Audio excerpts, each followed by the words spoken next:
Kama kua fakas fakali ai le fava ai pangale salu vale le kamua opo al kelko e pule lava oi lolo a samia ingana awe ke anu mau mai manga kua figa si o mau losa o lotomana wa umata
Usi mai alau whaafafonga. Telefon mai Samoa ia sa taitasi. Ua au mai amo oe ona o le langolango mai a le talofa voucher.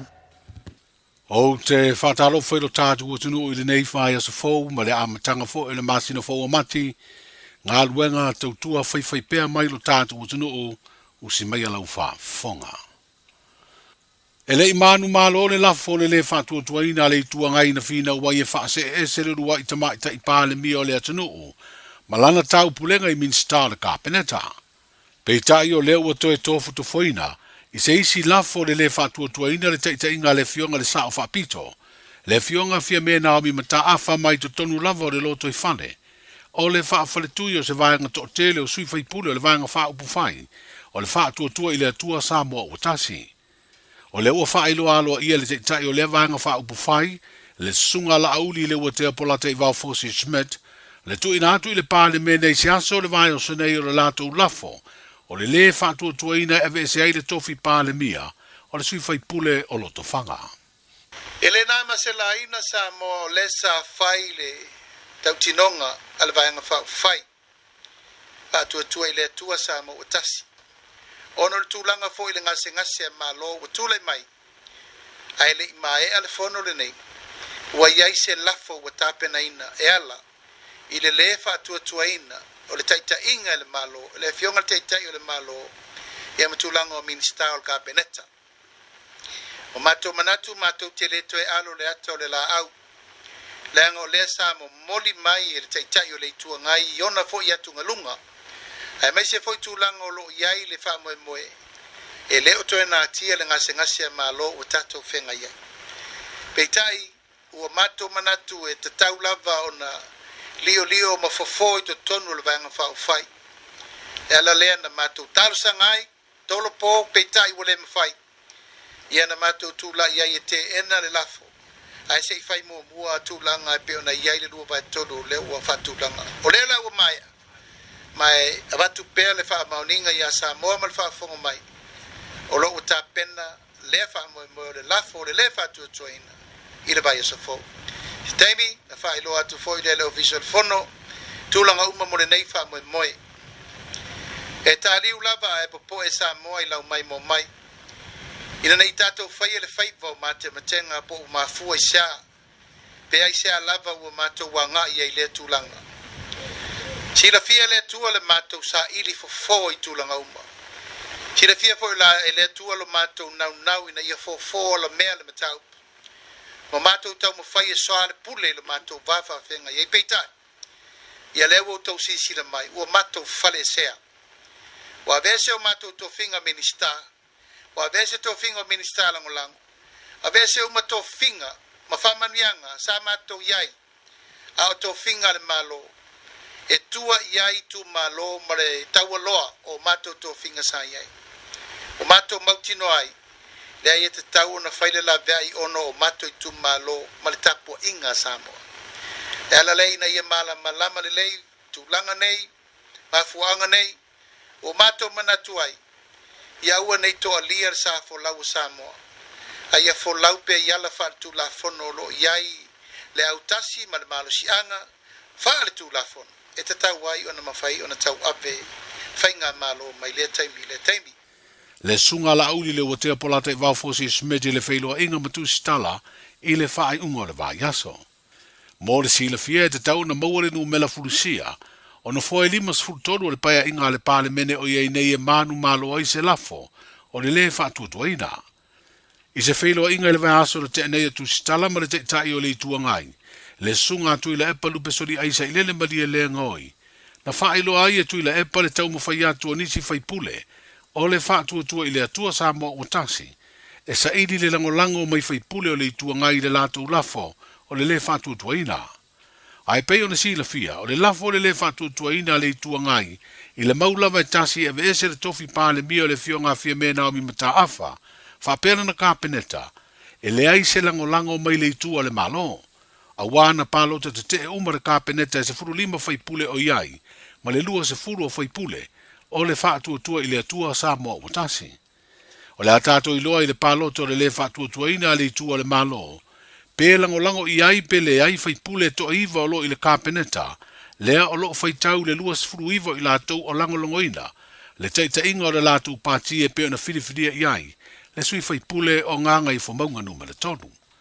A whai e tau nuu le pāloto le whaatuatua ina, le ave se ai le pāle mia mala na kāpeneta, o se matati a leo le a wha mawina i tala whaasolo pito, o upu whai o le malo Samoa, e le ngata o se urua i tama i tai wa avea ma pāle mia o le atunuu, ai o se urua i tai foi o le malo Samoa, ua lua ni pāloto le whaatuatua ina, e wha muta aila na tainga, e peo na sa tau mu i ai le tuangai ai le imanuia.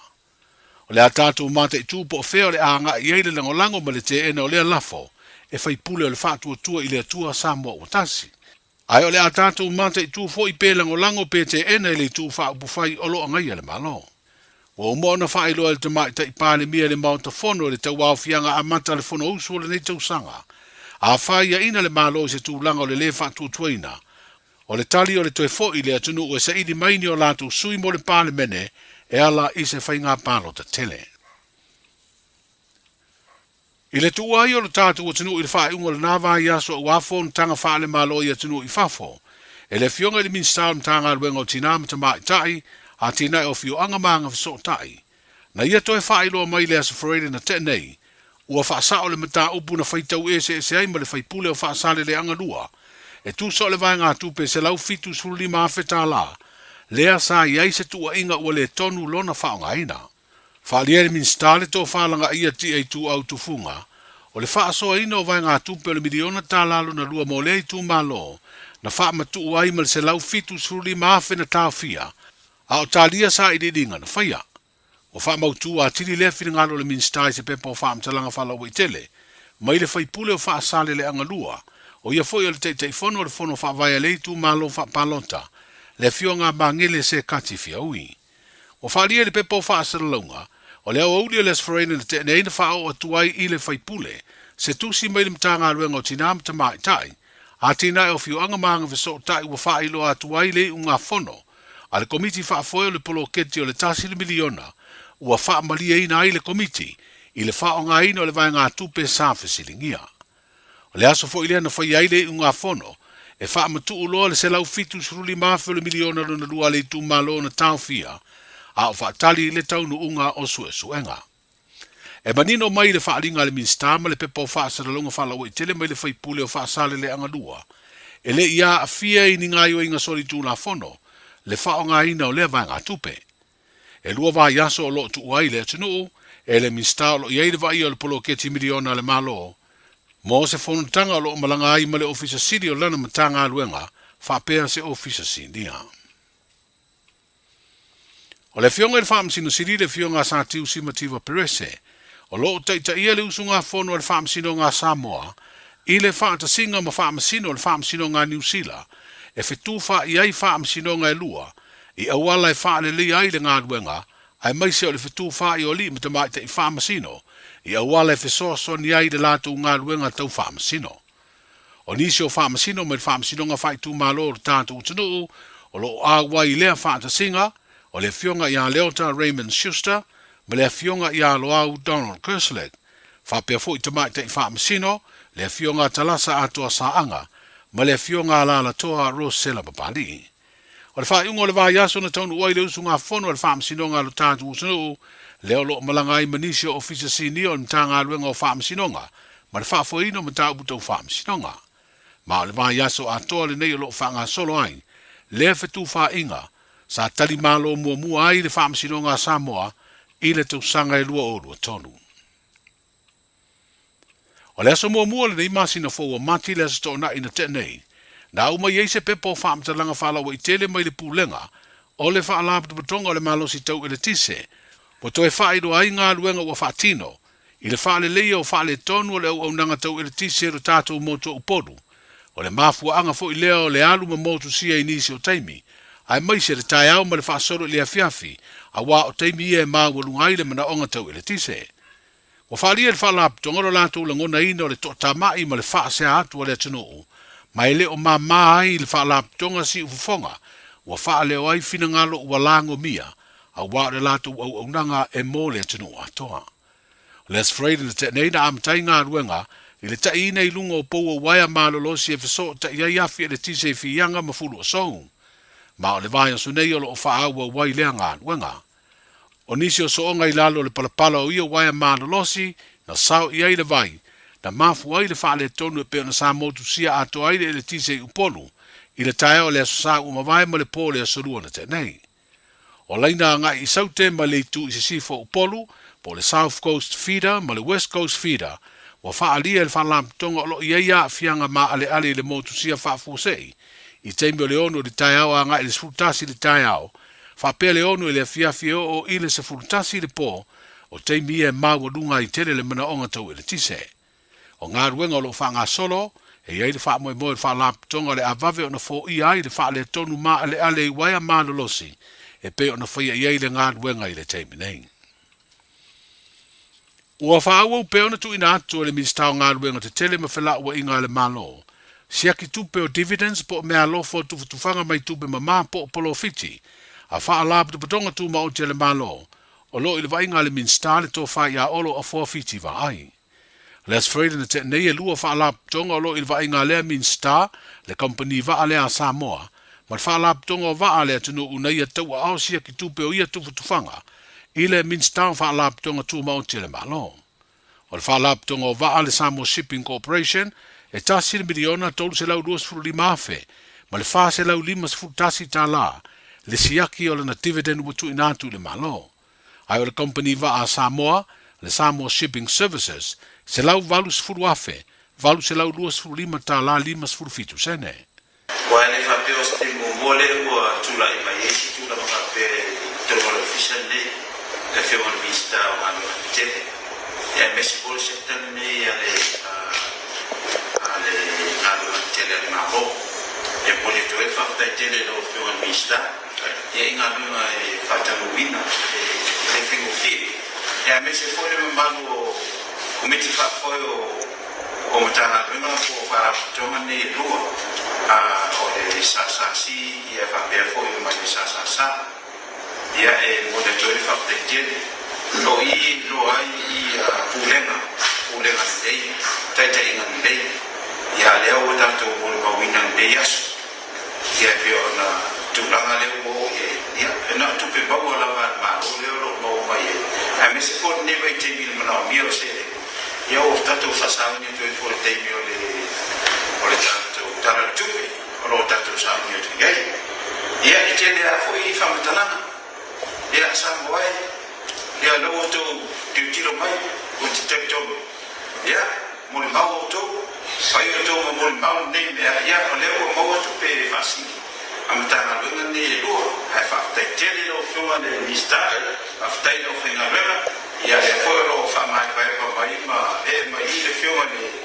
le mista o le official fono ia me se foi ia so te ia tu no isso te fa taila mo le ia so fa taila fo ai mo ma o ia se fo me maduia le mista fa lap tonga tu mo te le malo le to fa le atinu Wayne so yalo o le masina na te nei na fa o tu ai fo i le minsta tupe tu fanga mai tupe mama le pulenga o malai valele ma le pulenga o wafu mataulanga o nisi o unanga tu mo te le malo lo il vai ngale minsta o ngaluenga te tele ma fela wa inga le malo tala matai o le nei mai so fo Ua na o le Radio Samoa se furulima iwa toru a mo e tautuaina o e ilangu ngana fitu aso le vai aso.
La watu lai mai le tātou teimi le wanti le nei fu vanga la fiafi wa se furu fitu minute le wate aile tu la fitu.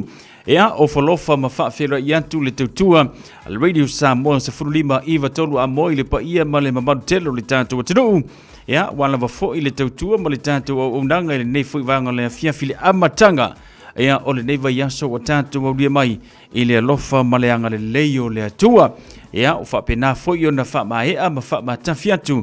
Fe au mangaluenga sa yei tātou le nei fu yaso ngā fua ia ai mai se ai o le fai unga le vai yaso pi o nei le tātou atinu i le tele o porkalame ia te tonu a inga niso i ka le sia niso wha la porpotonga ma maftanga ia mai se lava fo ia oi fufuanga e ki ngofongo fo a o so angi lia kaimi ma lia kaimi e wha tino lava kamanga i le fai ungo le vai yaso io o le wha taila ia male anga le lei o le atua i lana pule wha so soa ua mawhai ei o na tātou au lia mai le nei aso e whapopo ia mawhauai mo le tātou atinuu a o tātou iai le nei lalolangi le tu mau.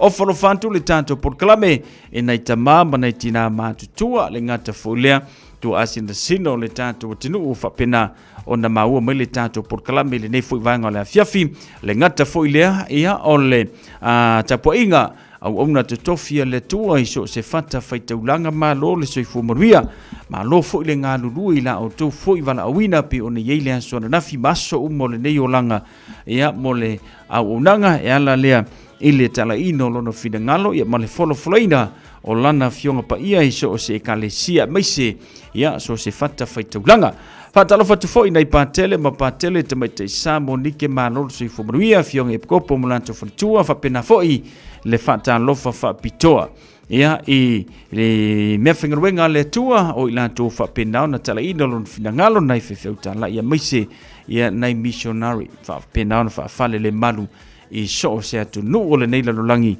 ono le tua malona finangalo Ua whabatafia tu foi la ma le tātou tala fau mai Samoa i le nei a fiafili a matango le vaiaso ma le tau whaantanga vaia tipi o tanga vaia so na whapopongo le nei foi aso ngā fua ia ma mena tutupu i lau whanua le tātou tinu i le amatanga o le nei foi vaiaso sa ia le tala valu i le aso a te au te maua sesio na whapopongo o tātou tala na mai Samoa pe o nei iai ia ma le tau tua le radio Samoa se furulima Iva Tolu a mo au le whaangasolo ina tātou por kalami tātou o mua siaki le kala le tau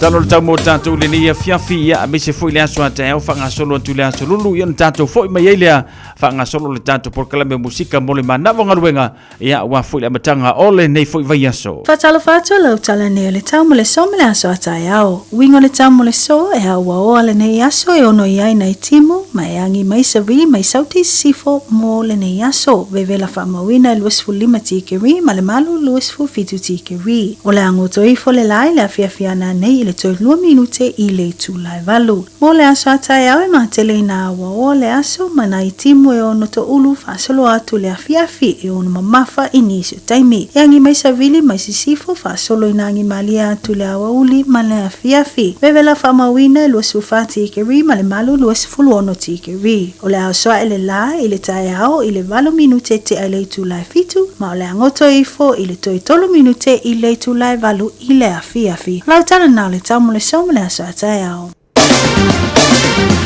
E ale na o se vainga la le na le talo le tau mo tātou la matango le newa yaso ia wala wafo i tāpenanga bese au fufuanga pi o da masani le tautua ngā nuenga o ngā whanau ia maulawa porkala me whanga solo ai o le mea sili mataua o lau sila fio le tūlanga o iei le tau i whanga solo iei au fufuanga mo le amatango le nefu i vai yaso. Luas fuma le tasi minute o te ali tūla fitu.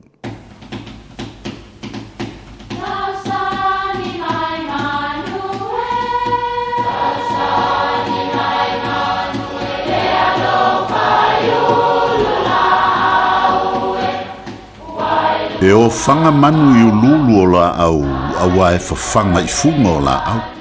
A o le tangata, e whawhanga i upu matala. O le mawhileo o ala ngā upu mamuanga ngana Samoa maona whaapongai, e a fua ilo na sio mianga. O lona lea sao i le whaatufunganga o le iloa whaale aso, mai le tautua se ia o ina pule. O ala ngā upu mamuanga ngana, ua lanto mamanuina le tō whamanino a Samoa, mana tua foi, e tāo fitau muli le atunu. Ua longo pua lilo na iolo. O le upu e mafua mai le maunga olo, na nofo ai to le afoa. O le mafuanga fo i leo o le whaumi o le ingoa o to le afoa, ia to le afoa na iolo. O le maunga le tasi le awala ilunga. Ai o pua lilo o ia lea sa nofo i le maunga, mai ao o na longo mua mo se whaatanganga. O upo e whai se mata upu ua manino ma malama i tangata. E ui na umi o talano ina le mata upu, a o le mea sili ua longo pua lilo na iolo. Le ala fo i lea ua langona i le fia, a ua maua se i unga le lei. O na o le tō whā ma le utanga sa ili malo. ua longolongo pualilo naiolo manuia lau whaasau. 24 hours a day, 7 days a week. Radio Samoa streaming live on www.radiosamoa.co.nz.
Ela na ole si fonga mantango fiele na se usoya Betty Key the man.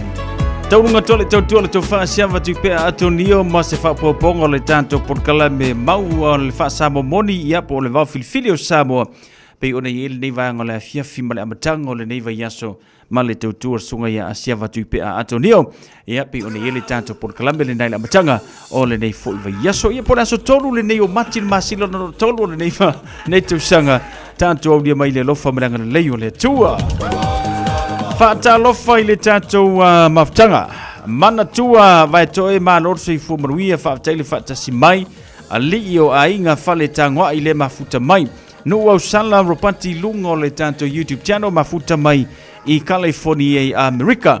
Mani noa matautia whaaso o taurua ma lor se fumanuia whaatara whatu. Whaftai a mosa mai melepone i Ausitalia mafuta mai dunga le tanto YouTube channel ma lor se fumanuia whaftai.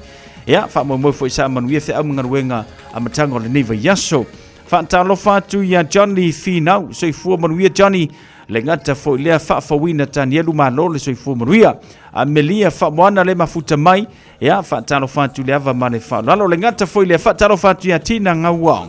Le mafuta mai Gold Coast, ia le pitonu au le leio au Setalia, ia pe ona mafuta mai le tamai ta i o tina, ile nei a fiafi malo le ngalue malo le on sa i fia ngaluenga o le nei fo ia so ngafua. Lewis fulvar minuti o telfit. O lea o tatala ina nei whaatal noanga mo fofuanga whaatal sanga ala pūlenga nu o Aukilani. Mai mātou te mo o mia so manatu whaalia. Ia mautino ai o lo o mātou uia ala sao. Hanga iana il akhaveyorsay.nz/our plan. E whailo mai ei so fina ngalu. Aile ia ulia lea so lua valu o mati. Beta Drive Doctors i le taulanga whaatau i mangele, whaapea manrua. Mo le vaenga o so ngase pe amana o mia. E whaatino e fo i matuipui o le whana witi, o tuipui le COVID fluiva, mo i lātou e sfuluan tausanga malunga atu. Whaapea matuipui o le flu. Pala au telefoni, 255 iwa valu. Mo so wanoe whaatino ai nei au nanga. O fisa whamai i mangele i taftafane o le McDonald. Amanrewa e taftafane o le Faletusi po le Public Library. Beta Drive Doctors Clinics. E le whaingofia le soifo i anto whanau ia onga ona o le taunga tau le soifo ngā wai nei. Ai o te peraina e le Digicel se whaapitoa e te ono marumalo ai i whailonga ta i 5 se lautala cash e se fulu e se ina yaso for Waylay taitasi e 5 whailonga ta i 5 se lautala mo Risila, 5 whailonga ta i 5 se lautala mo Ausitalia. La fonelo sa top up lusu tala pe siliatu mo soga varoa i te ono marumalo ai. E te anga wa fo ipe a whaongale au unanga le ClickX e lafo ai le seleni i le MyCash a le Digicel i Samoa, Fiti, Tonga, Mavaruatu. Ia inga o le rei whaapitoa mo nisi whaamtalanga asiasiane i le digicelpacific.com. Sekia Digicel. Talo fa Samoa. Wa ule nei o kasu tialu. A wale suia le ngila wa le kio. A eva mai ina se fulu lima iwa kolu. Amo. Radio Samoa. Bevela a. Patalo fole tanto por kalame le nei fuivanga le fia finisio tanto woma pa anga le mafuta mai amosa to o so ifumanuia amosa. Alo sina a ati ya le gata foi le Cecilia twinga mala mano so ifumanuia. Patalo vatu foi ati na nga wana lo fatele mo o tau mano le nganu lue. Ya ife amun renga pio de masani e tanto. Mai pensele tanto leina famdianga las fanau mala so soifua.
Safia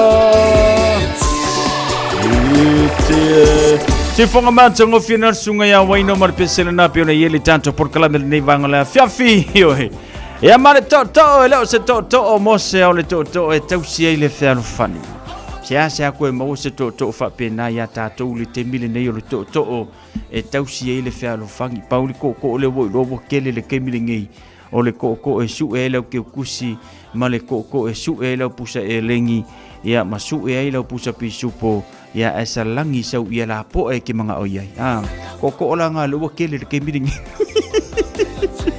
ikama se sao au ia sau ko fa penga mai se ka ko fatalo fatu ana lo sama u Timoteo malo se fu morwie fa tele fa tasima wo ke ale aforfiku watatala la ulaina mo e fa peole solo wa sofana wa fa peole songa e peftei mai ya ya nga evala umela ele la ulainga ngau kakala ku mo e tolu fitu tasilima i talu ya pa fa peole solo peftei ya nga evala umela ye tau ya pe fa se mai lungo le tanto Facebook page por le tanto YouTube channel la ngata fo le mo lo avano lungo le tanto email on at radiosamoa.co.nz mo le le family ngola sofana mo so soifua ile ne fuvango le fia le tanto leina wat tala mo aso kolu le nei stolu le nei o mati lu o limo tanto le mai family ngola sofana mo soifua tali tanto fala o ile email le utanu mai te le nei fuvango le fia ya male tanto por kalame mai ya lauti polo malo tau I au kilani ya mlafi anga santa puala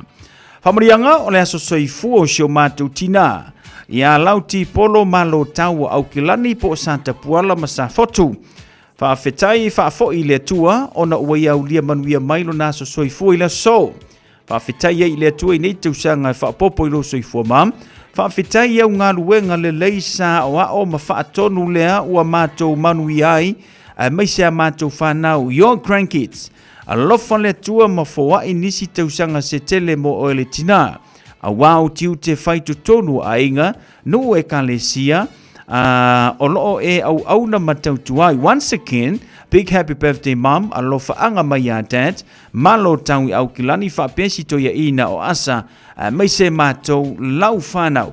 Matai to olua a sili ai au grandchildren o Susan, Stephen, Missionary, Siala, Veronica and Tilani. Ia mo oenana, we love you mom, ma rietele lo waso whanau, ia mo lo waso soifua ile nei fuivaenga ole a fiafiki.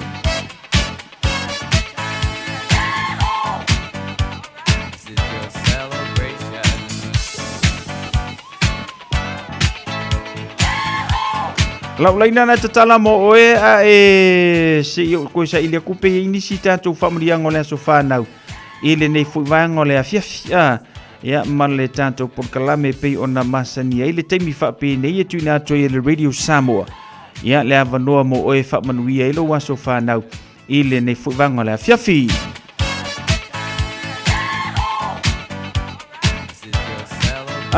se o kosa ilia ko ele se ua email la sofanga o ke vai ko ia songa la vela o ke ro vai ko se metso le a sofanga fair ia leila se mea ko fiola e sol ia le se ko ka ko sa ilia ko I pe se ka ko wa fa mongianga la sofanga o pele ia le ia o ka ko fulinga o ngi yaso lungo la u email lungo la u Facebook Latisha Talimali fa manu ya tu le so fa na o Sharon Wiki mai mangele o le soya to ai lo fa manu yanga lo so fa na lo fa manu ia le tu mo o eto anga le onga ma le lotu ai fa silsili le li me uma sorry u le ise me alofa me kaulia lava u e aulia mai lo waso soifua Alofaanga mailo nana Maria Mimita tua futi tai la manuia lava ia le aso whanau le neifu vanga le afiafi. Lele esi kako aso whanga le hai pauranga te koe e moku ile kule pe sisi aso whanga wale ia lono winga o tātou aso whanau fo ilale nao le nei vanga le afiafi. Let's celebrate.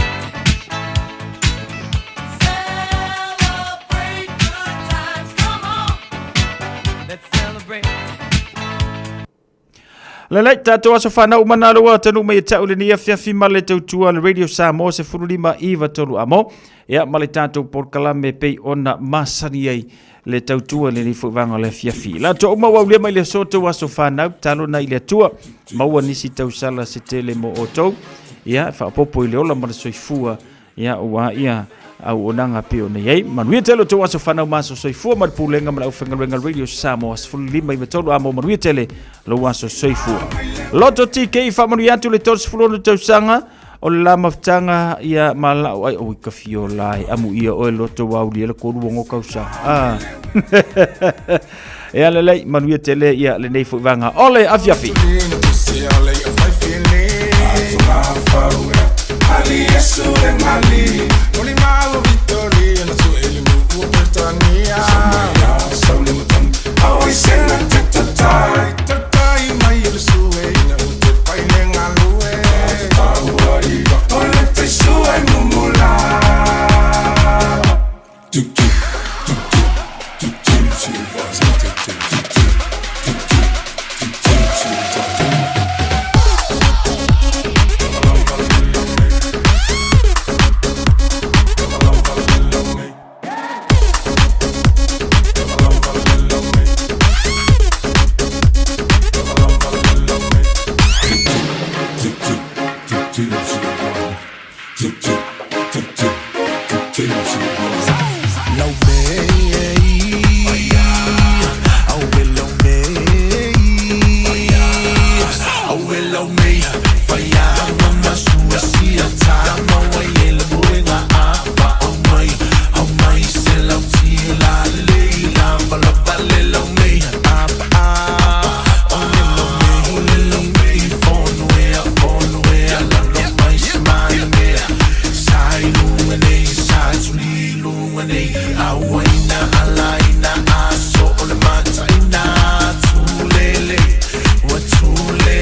Samoa tasilima ivatolu amo Radio Samoa tasilima ivatolu amo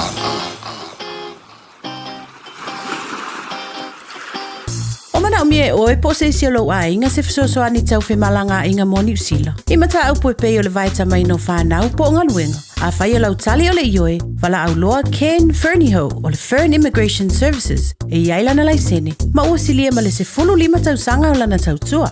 E toa tele tangata o fisoso ani iai Ken, I mata au po tau fe malanga inga. E au fia ai mata au puna o atu le tribunal. Ma apili le minister. Tanga iane i le matou Facebook, ma le upenga te whailangi I moli mau. Mo nisi whamtalanga, wala au mai le Fern Immigration Services, ma tala noa ia Luisa, I le oiva, lua ono lua, tolu lua lima tolu. Lua ono lua, tolu lua lima tolu. Po le o lua tasi, tasi lima tasi, o lima. Avia maua sosa, omega ka, dianga lowi moa, omega ka, sabale tau mofie, omega ka, fili mai loile omega ka. Omega Cars, lua selau Cavities Drive I Manukau, po le telefoni o iwa lua vitfitu lima walu tasi lua. Susu mai manukau ne, omega ka. Malole keisile omega ka.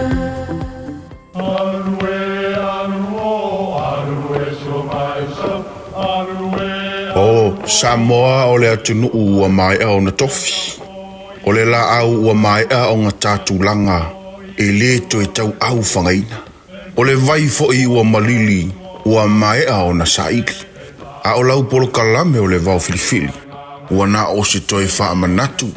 Ua na o se toi whangu ia ua nganuu Samoa. Mau upu ta oto, mau upu tu. E ala lea I ala ngā upu ma muanga ngana, ma le vau ngana. A wane I emisia le tātou polo kalame. Iafi o aso lua ta itasi le itu la e valu I lunga o le Radio Samoa. Ia manu ia tele, lau mai muanga, ma lau whaasaunga Samoa. tasilima ivatolu amo Radio Samoa Lawa tula mai le tātou taimi le wati le nei vaenga le fiafi ma le tautua le Radio Samoa ua toe iwa minute o na tāle o le valu. Tāle valu ia o le tātou porkalame pi o na masani ai. Ia le tautua le sunga I le whawhengai ngā pasta poni fono timo le tātou porkalame o le tutu le upenga I le loloto. Whaatalo whatu a whatamaniko, whaatele whatasimai, Cecilia Tuinga Mala, le ngata fo ilia toro manono, malolo soi fumanuia, whaatele whatasimai, Leticia Tali Malie, le ngata fo ilia, a Loto TK, malolo soi fumanuia, le au pepe Ioane Tinonga, whaatalo whatu, le au pepe, ia, le ngata fo ilia, whaatalo whatu, le tātou porkalame, ia alo sina ati, oika alo whae, ia o le alawai, alo fatua alo sina ia si ka ku se si pese si kemi pe fa pe te lo fi le pese nana lo tua pantalo fatu ia ma to telo ne tanto wo ma pa anga pe ona yeile nei fo vanga la fi male tanto tua Radio Samoa se fululima iva tolu amo ai temi masani o tanto fasil silanga fala wetele le utano mai tia wa le taina le tu level Tanto fasil silanga lewa tanu mai e tau le nia fiafi vau filifili ma le tanto tusi o le songa. Awane ngalo sau lo mingo le tusi o le songa fatase ma le lo mingo le vau filifili.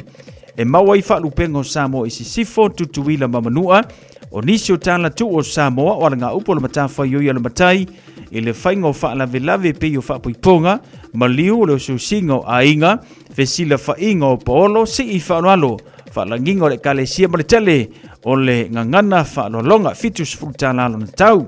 Na lo fisa lava le Radio Samoa I le tolu pa tolu ono Hopewell Avenue e te mawai a tātou tusi na monisi whamatalanga ma la au le lua no lua tasi lima iwa tolu lua no lua tasi lima iwa tolu pe tanga iane I le shop Radio Samoa da o koudara en se te whaima yesau oka. Brewa Summer Games e mua I whaapoi tu vanu I lau whaafunga anga Samoa o le nei whaasile silanga e whaapitoa mo le tu malo man rewa I au kilani.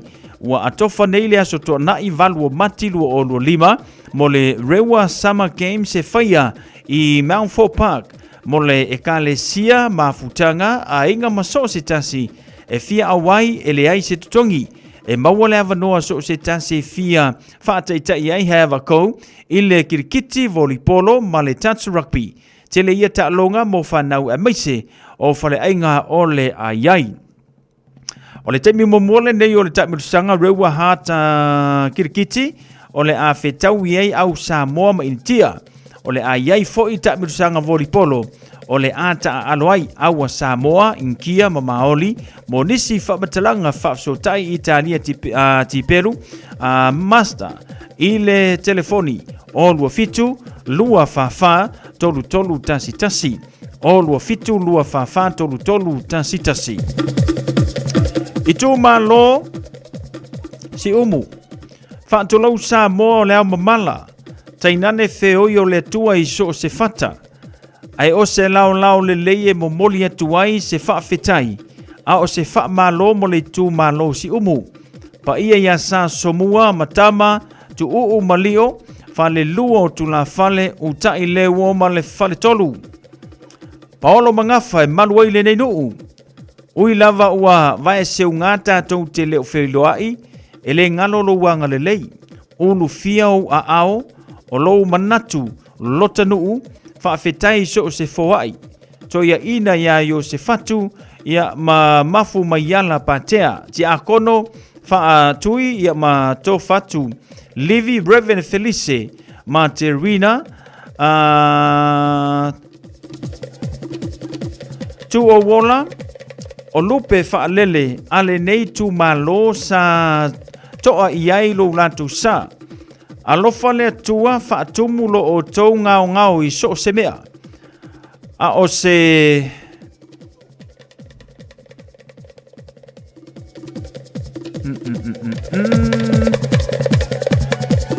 e toe fatu ai foi nisi ngā ruenga yele tatu fa silsilanga lea fa fonga maile tu malo si umu fa molmole o le a o le fa umaina tu le fa silsilanga lea langa lo te fa ita wa tu le fa silsilanga e lo make sense so ongo laina o te lo malama foila ile tu single fa silsilanga e le o manino siliela ia te au le tatia se yo koe fai kau ma koe fai kau langa lo te vai atu so ongo tu single fa silsilanga e yei vai ngolo misi ona fetau yei leo le fa silsilanga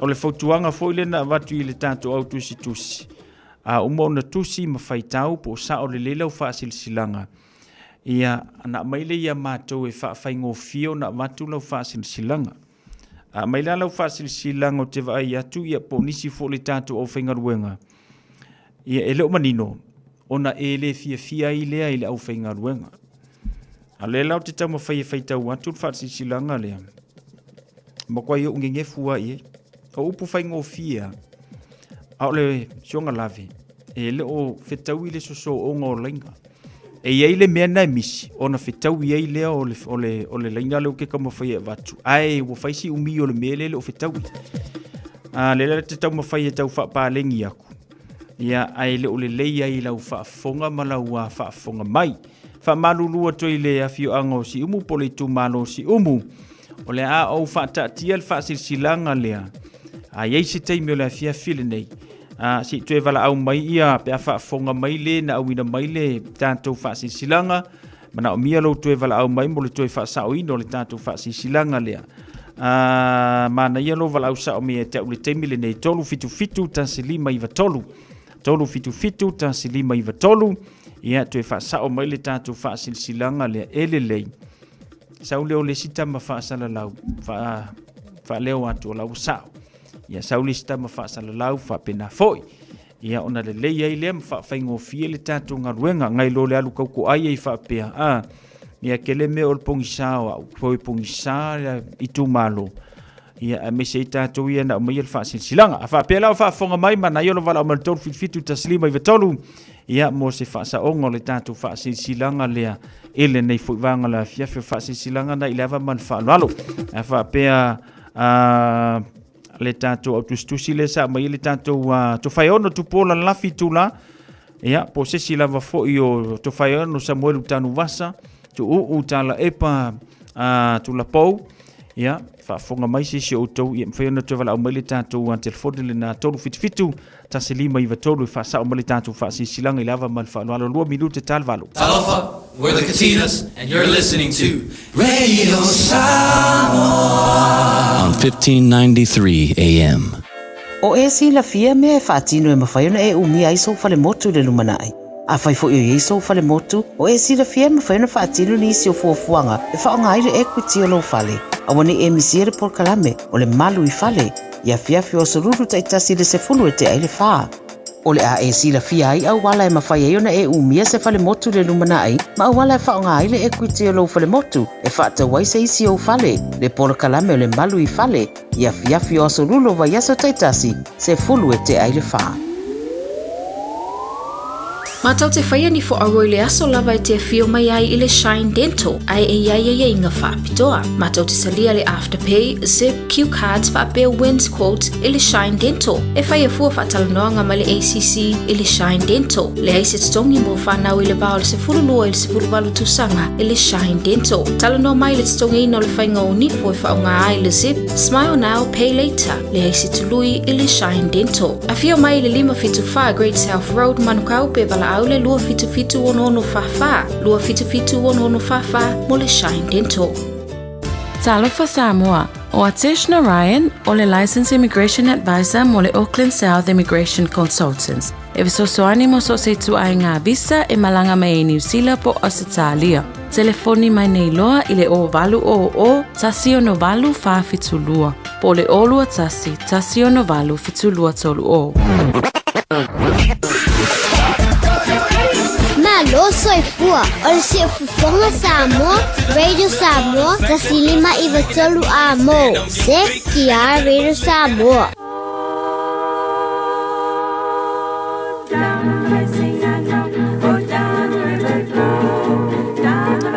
Le o atula ma le tātou teimi le wanti le nei fuwanga la fiafi ma le tautua le Radio Samoa se fululima iwa tolu amo wa tātou nu le valua o le ise i atu le tātou porkalame. Ele sunga le whawhengainga mo le tātou porkalame peo ne ili nei a fiafi. Na o sina whaasilanga lea whapeo whaafonga mai ia lua i pou ai ono. Ia ele sa maalianga le lea sa mawaina ia lau atolo ia ilau lai sene ia manisio au kat. Whaafonga mai la whaaso taile numero telefoni le olua tasi o valu tolu iwa lua. Olua tasi o valu tolu iwa lua. Yani te ua maua e se leo ngā wa whelua i le iso le isenge. Io na maua i fu leo lau sala le nei vai ngā le fiafi ai vala au le tātou telefoni le na. Ia na maua le lei ailea ia o lo le isene le ava ma le whaalo. Alo, wa tal valu sumai e whaafonga sa paponga le tātou porkalame o le tūtou le upenga i le lonto malasunga le whaafenga i ngā pasta poni fonati.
may be blessed, anointed and clean.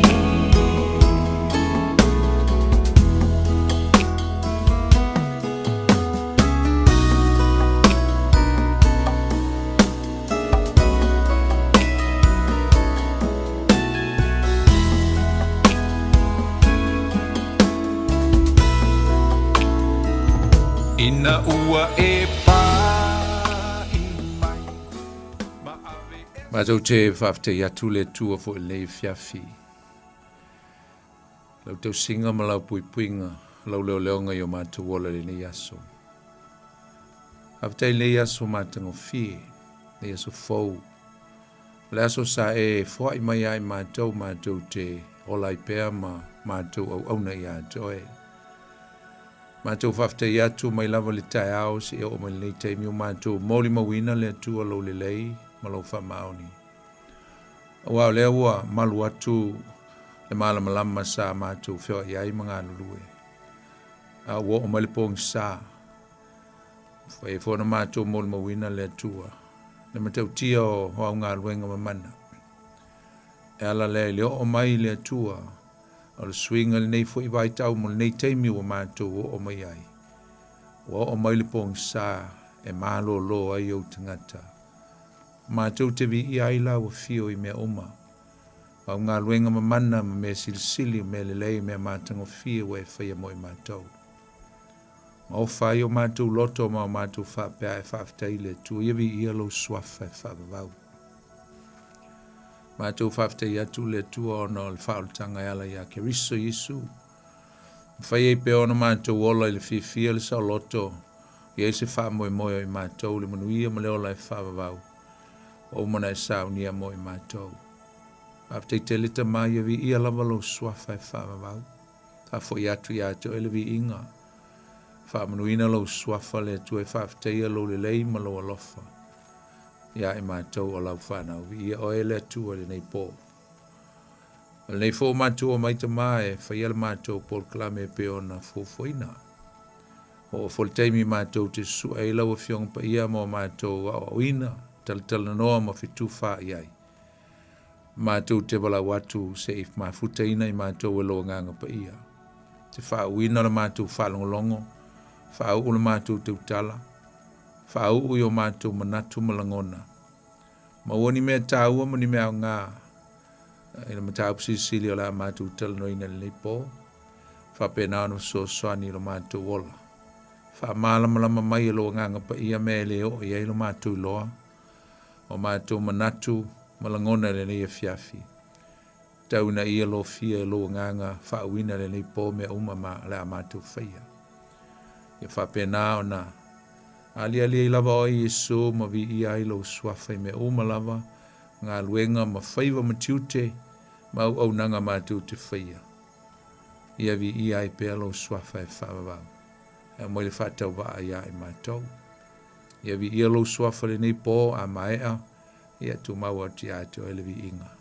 Ia vi ia lava o e whavavau lo mātou tua le te male alo, ma le nganga pa ia. Vi ia o Yesu uma lava o le whavavau ono Yesu, lo mātou li i wata tālo atuai. Amene. Ia, vea fwele nei taimi e whatalo whatuai le, pa ia ma le malu si o tātua tunuu, Samoa i lau whasausaunga. Le fo ia fiafi malo le so fo ma woma langi mama tato pol klame masani fo le o le tutu o le upenga i le loto e pe ona masani ai ya son fo te tasi ia e tato te si ai le faftai ma le vi inga ma le famu i le tua ono lona le leima lona fa maoni no le fo ia so ma tengo fie ia ua tato maua e fa popo ia so lo tato wola sa tau sia tātou e le tua mai lava le tāu si o mai fo i nei fiafi e vi ia lava lo na swafa o na o mea silisili ma mea lelei o i whaia mo i tātou o lana whanau e vi ia i le tua i mea uma lava ua whaia no tātou vaia mo tātou moli mawina lana tau singa i lo o tau soi fua mo le mātou ola le o tātou whisanga i ai i le manuia o le mawhana whana o le anganga o le tua whatalo whatuai le pa ia o si o tātua tunu Samoa mo i lawa foi ia i ona maunga te tele si o i maunga iti pa ia o Samoa mai fo'i i nai o tātou au na pa ia le tua o lo whapena o na whawhaltulu ia i so se no whanga po se nuu ia mai kalesia ono le finangalo le tua pata lo fatu ia tu tau mo tau musiofo ni fiafi ia whaieni si o mafuta ma whalongolongo mai matapo e mai fo'i ni fiafi le tātou mta upu pata lo whaia tu tau mo le tfoi le ngang whamalo mo le whaftai tu sai fo'i ia ma le tātou ngā luenga whaostaulanga na whenga iai ia i le vai so sai pia no vai atu pata lo fatu ile ni foi fiafi na yo tatu tu asin sina te mama tina ma tutua o lo fa pena na tapo i mai ia a o lo Faiva ta mafana o Samoa ile aso le ngata foi le ola tu tapo inga mala o tu talo ala lea ile tapo ia ma talo ia mo au na le tu le matafa yo lo fai pea o le au na ina o le tua ala ila ntala lei whafte tele i whamniele tua ia tu tau whatalo fa ne fiafi ni solo whafonga mai tono whalpui tono mauta ngase whaptos whatalo fa i o lo ngā lulue le ne fiafi ma lo le ngā lulue ma lo le tau ma lo le whai o le Faiva e manuia fo i ngā luenga matiuto le nei pōpe a whai o e whalongo mai lau le tio i a po lau telefoni fo i lungo le ala ata e stei me umai foi tutem Faiva le fiafi foi atu i ainga ma le manuia vi ia le tua ata lo fatu i le loloa foi o Samoa lo mfai on fa fonga mai so se atu nu o lo maua mai foi le tato Paul Clamel nei i le nei foi fiafi ia fata lo fatu ia oe po fe lava la se atu nu o lo e fa longo ma futa mai ai fata lo fatu ia oe e le suafa Yesu le tato li imo le tato faola le tato Paul Clamel masani nei tutu le upenga i le loto pe ona masani ai o la auto auna nei poni funti ia la tato ma futa fo le fiafi ala le tato Paul Clamel manuia lau no fo ina el na tunu o lo e no fai ma wai msi wainga ma wal sai linga ma lo ma manuia ona yo tato ainga fatalo fo inisi o lo asiasi mai fo itono le ai tele o kilani fatalo fati atu tau fai fo e fa fonga mai ana e sau ono ni mafitanga but conference po ni fala lave fo yo so fo nei fatalo fatu le swafo Yesu le tato li o le tato faola ea fai fo stay mo nei fta e fa fonga mai le tato Paul Clamel nei stay mo nei fta e fa longo mai le tato Paul Clamel tutu le upenga le loto fa tol fatalo fa ya toe ma lo le so fo mo ma langi ma ea tatalo fa fo sunga ya sau ma nga lulu atu nei fiafi ma lo sau mu ia lo boe male ainga ya moli atu fo ile se nga fa tai le nga to fo ile ia o se fa mu ia fo ia ila to na fa mu ia ina o to waso so fo ile nei yaso fa to se fa mu ia atu ile yaso so fo ia o le to songa fo ia pol to fine fo ia la musico reti ia o ato ile nei fo ia yaso ia le fitsu mal tolu o te sanga lo so fu o to fide fai o maua maile ta Paul Clamel le fiafi fa manui atu lo waso so fu nui la voe me se foi si se fa nau ia le ainga ia le ngata foi le lo fo le tu ngase fa ta fa ngase o tino mo so fu nei o lo yai i mai o tino lo fo le tu fa malo lo atu ia oe le tu fide ya o nei a o la stona ilente atu nei ia o alo faftai fo ile tua wa lo fo i mai ale te usanga fa popo ia so fo i lo wola ia lima iban fana o ia tanga fa senga e po fio ia te usanga on fa au ai na faftai ile tua na atu la stona ilente nei ia le atonga fo i te usanga fa popo i lo fo i nei ola faftai ile tua i te usanga u fo ia tu atu tou ia mai se foi ia o le whaungaina o tātou wola mo lona lava finanga loma so se tāleni so se mea lofa so se mea whamnui ai o ele tua ele ngata o te usanga mle ola ma losi ma mle manui le tino ia ai o le soifua whale nganga vi ia le tua me le tātou te whaftei le tua o no le tele o mele lei mea mātango fie ia wa ia whaia mo i tātou mo le mawina fo le nei aso le tele o ana whaamianga o ia whaamanuia mai ai i tātou. Ia whaaftei fo i le tua lana whaamaro longa pi fo lo tangat. Ia sa tau fo i ale. Ia le whaifi au lalo na ua whaale tonu le. Vaso fo ina tea nei vane lau whaafunganga. e whaafitai le tua na mai lava le whaatuatua ma le loto e whaawau e pel tātou Paul Klame pe fo lau whaafonga mai i le whaale tonu o le leo. E whaafitai le tua, le o maua le nei malo sifau, ia te lo hoi whapena oe, fo ai tu fo e le tua se malo sifau, a whaina e ngase, ia i fo ini vaenga o le tinu no, o ia i fo ini whaale tonu, ia u whaamalo loina o e le tua, a lofa le tua, masanga whaamanuia, whaamalo loina atiri atu, ia oe nga te fo le nisi o maua pe ma il tino tonu mo te ngase tonu o lau o lo whato o toli ai, a lofa atu le tua, mafsoso ni atu e tusai o lana whaamalo longa mana, ia i tātou, ni ia i le tua le fiafi.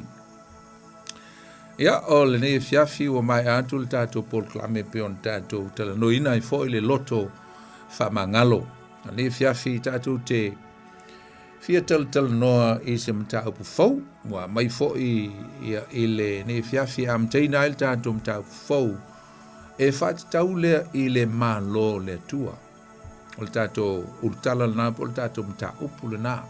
The kingdom of God. Te le la fo i teimi na tala noa i mata ua fo i mata wo i ai, ia ni langona fo i mani manatu i le nei fo i mata upu, e winga i le malo le tua. Ai elu te tonunga lo lava langona o se mta upu o te tau fo ono tatu talanoina. E le ngata e mai e tatou se malama anga e winga i lo soifua ai malo wola i le larolangi le tatu te iai. O lo tatu wola i tutonu o ni whainga malo se lua. Ia e mai e foi se so swani ai tatou e whamanatu mai ai tatou. Ia le tau o tele o le mafua anga mo le autu na fio mai ai lo tatou li whaolo Yesu Kiriso i le larolangi le. E introduce pe whailoa mai i le malo lona te maa. O le malo le langi. E wai pe o le autu lava lea o mea uma na sauno i ai ma whaia Yesu o wavenga ma whailonga o na saunoanga o whata oto ma mea uma na whaia Yesu. E pe sa wha autu lava i le malo o le atua, po le malo le langi. A lera la tātou tala noa ai, e vai le lei e le ngata o le malo le atua i le teimi o tua nai. O le malo le atua i le teimi le nei. A mai sei o le malo le atua i le luma nai. I o se mta upu fo i masalo le tele o note i a po details fo i o le name ta upu. Ia o se mta upu sa o whaonga ina i tonu o la ulava o onga po la ua onga sa fai fatuspa ia. E le level o le diploma. Sa o whaonga ina i le mta upu le nei, o le subject nei i winga i le ma lo le tua. O le tele lava lao nisio note ma nisio o onga ma ni vaenga e si i mai o le tato mta upu. O ni vaenga na oto mai e tonu o le mta upu le nei e winga i le ma lo o le tua. O te fia whaita wina la ni nai mta upu e whai ma te imuanga o le tato mta upu. So we're going to talk about the kingdom of God. But it's good to talk about the kingdom of God because it will reveal to us that we are living in such a world that is contain two kingdoms, and also this is the very important teaching of the Bible, the fundamental doctrine of the Bible, because this is the theme or the central of the coming of our Lord Jesus Christ as a Messiah. This is the central theme. The autu, o le autu po le tau e peo no tau. E mana umia lalo tatu tala noa, it is vital to talk about it. Why? Because it will reveal so many good things regarding what are we doing in this life and where do we belong and where we are going to. Le autu ma le tau o le tatu no nofo i le nilo langi. Au fea fo i lea tatu te a ngai ia ngai lumanai. E tolu la vaenga sa se tolu vaenga ta ua e kava ile tatou mata upu ato e misila. O le vaenga e whaatitau i le malo le tua. The past, the present, and the future of the kingdom of God. Ai wala ni ngalo a tatu tala noa le ni fiafia winga le malo le tua. O le a tatu tala noa i fo i mawhaatusa le malo le tua. A ngai i lesi malo o lo iai i le teimi le nei. O le malo lea o satani.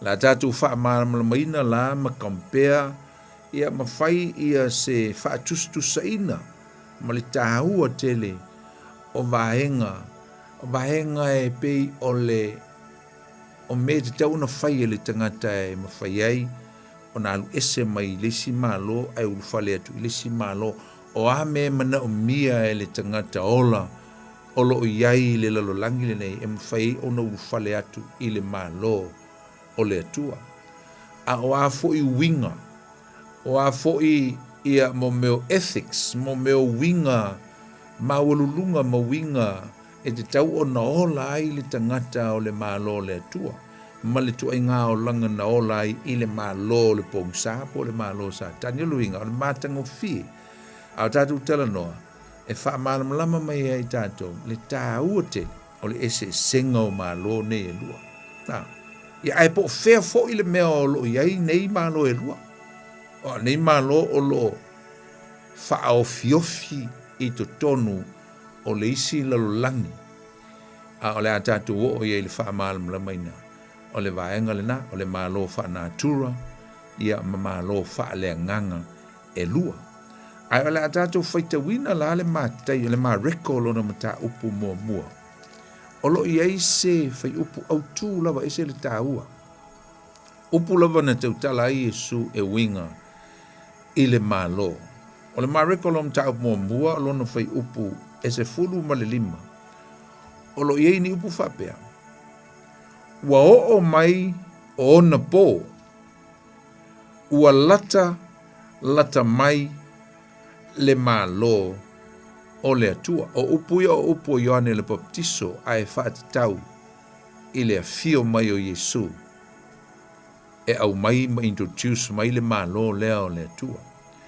whamai upu o Ioane le Baptiso ua o mai ona pō the time is here ua lata mai le malo o le atua i nā sala mō ia matalitonu i le tala le lei. Ana ia o vaenga ia vai mai tātou te whaamāra mai nā tili. Ua o mai o na pō. Ua lata mai nei. Le mālo o le atua. I nā sala mō ia. Matalitonu i le tala le lei. Tau lea upu ia Ioane, o le tau tala Ioane, ai le i whaalia mai ia ke riso Yesu le teimi o langa ministry o lana a o onga po le whaailoa ina mai o le mālo lonta mai tau sanga i tolu. Sa anga lue e Yesu wha misiona a mai le tala le lei e winga i le mālo lonta ma.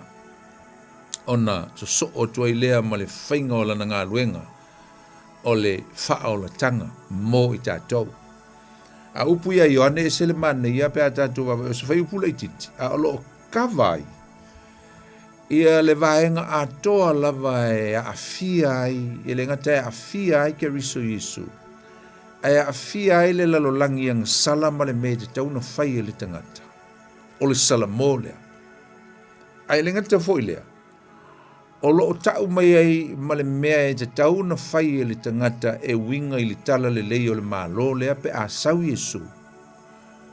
O le talia ina lea o le tala le lei. O le mālo. So e manino, it's very clear and obvious the message of John the Baptist is to inform us tau mai le lolangi, tau le nuu o Israel, e maisa le nuu o Israel, sau ia Ioane le Baptiso. ta'u atu ia mua whaalongo mai ta linga o tangata o le nuu o le atua, o le mālo o le atua i lunga o le funga ele nei i taimia. Ina ia o lātou loa mai loa le lalolangi uma, wa lata o nā fio mai Yesu. O luinga manino mai i o Yesu, o ia na sau e whaai loa mai. Jesus came to introduce the kingdom of his father. O le mālo o lona tama. And straight away, ka umai e Ioane le Baptiso. O le mea e te tau o na whai e le lalolangi lea e tau atu iai, le upu ma whai loa atu iai. Tau o le Samoa. Ai whai loa atu ai fo e Ioane. E tau te iloa ma o atu le Samoa ma whai e le tau filifilinga i le mea te tau o no tau Samoa ai. Pe a whai tau te whalongo i le tala le leia winga i le mālo lea. E leia se si mea te tau no whai e autou. O le Samoa. Matalia le tupu o le mālo lea. Mai lava lai le taimi nā fio mai e Yesu o whaatau nuina ai ia nisi vaenga o upu ia Ioane le Baptiso. Whaatau nuina ai na ua fio mai Yesu wa lata mai le mālo lo ringa wa lata mai Yesu e a mai le upu o le mālo ma whaailoa mai. Ai o mai lava la le taimi nei uso matua vawe. E o mai lava le taimi nei. O lea lava iei lea afianga upu ia Ioane le Baptiso. I say, why? Because the good news is still effective, is still preaching. O na o lea lava e fola lava le tala le leilea. I atu no uma ma le lalo langi pongi sa. I le vala o le vaenga lena o whai atu e nei, o le present kingdom and the future kingdoms, o lea e whai e le vaenga lea o upu ia Ioane le Baptiso.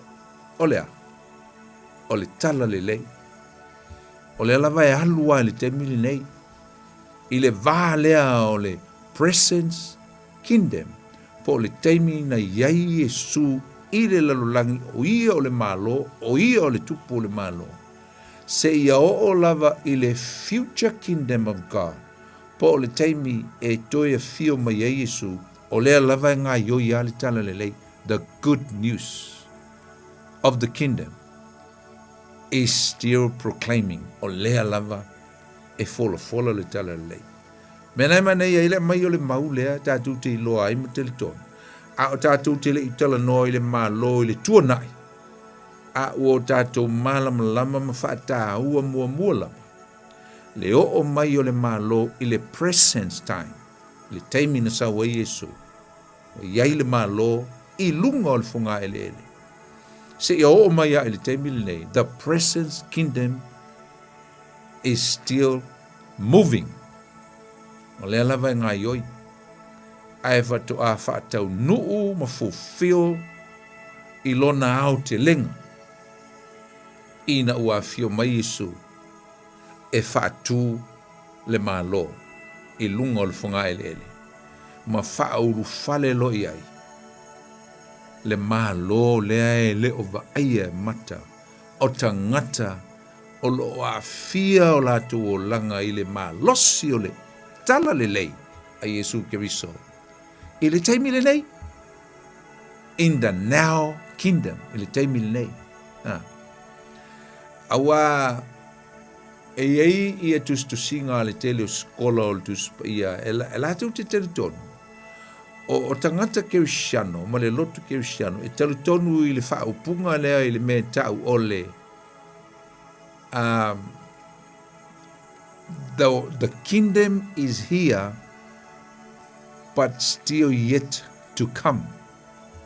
O le whaapunga le nai, e se fo le mānei o le whai o le whaapunga, a tangata tustusi ma tangata skola ma tangata e malama le lei le whaatatia ina, o le fuafuanga le atua, ma le whaataunu uina e lona alo pelo Yesu, o le vaenga, o le tala le lei ua whaatau nuu po ua tau nuu mai, po ole the presence kingdom of God. leo o mai lava le taimi nei o lea e atinaʻi aisa e moni lava aua o lea iai le taimi lenei le malo e ala la le tagata ua afia i le tala lelei a le atua tagata o le malo a o le foʻi e le teletonuga o le aukerisiano but still yet to come a o lea lava e leʻi oo mai le malo aisa langa o le tatou te leʻi vaai tino i fōliga o le malo leanga o lea lava e build le domain po o le vaenga o le pulenga po o mea o le malo lea lava e build tangata ia ma le lalolangi uma i eili taimi e pule ai le atua i malo uma o le lalolangi ai lo i eili tupu so o le taimi le nei o le build le vaenga o le tino o le malo but the king is not here melal na e manei e tele le whaapunga le but yet to come it is here it is presence o le ua iei le malo o na ua tumu le lalolangi tangata ua li liu mai lisi malo le la tatu tal noi a ngai le malo le tua because of the influence of the good news of the kingdom of God ona o le matautia o le alu o le tala le lei o le malo i le temi le nei a ele teri tonu ia i le mea le nā leu te whaitu i le matautia o le alu o le tala le lei o le malo le work o le lava e o maitanga te tonu o le malo lono winga o le matua e le malama lama lama i malo nei e lua o le tātou te tala noai ma le mea lea e tali tonu i tanga te kewishiano o lo iai lava ni malo se lua o lo fete nai o malo la i e lua o lo fete nai e se fo le tāua pe a tātou va ai ai wa le o wha a tātou nga le vaenga po le introduction le winga i le malo le tua a o le fo i e manino mai te tonu o le fionga pa ia le tua e iai le fete na inga ma le isi malo i le luka o lona mata upo se fulu ma le tasi a lona vai upo se fulu ma le fitu o lo sa uno ai la Yesu i le vaenga lea fa mala malama mai ai le ese senga o malo ye le temi le awone ngalo la utala le fa tia to le tatu tala no e lua lava malo fa le nganga lua malo fa le nganga a o lei to tonu o le mecha o le malo fa natura malo ye lua but I will details o le ke fa malama ti le to le temi au tele mana o ine enu numi malo ye lua tala no atu ai a o feo fo ile ai yes e lua malo ye lo foi tau atu e fa malama mai Yesu a o fea le ai nei malo meta o malo fa le nganga spiritual realm spiritual kingdom e lua malo fa le nganga malo ele vai ne na utau atu o le malo o le tua ai la malisi malo falenganga o le malo o satan falongo la i le conflicts po le fete nai o malo i e lua pa mai Yesu o tuli o ia le temo ni ngalanga vesil mele i ono le o va venga o le malo no fa Yesu fa malo lo mai matutuli temo ni falongo fa po sumal fa luka sumal tas o tuli e ia le temo ni ua ngungu foi o ia walu i fafo le temoni.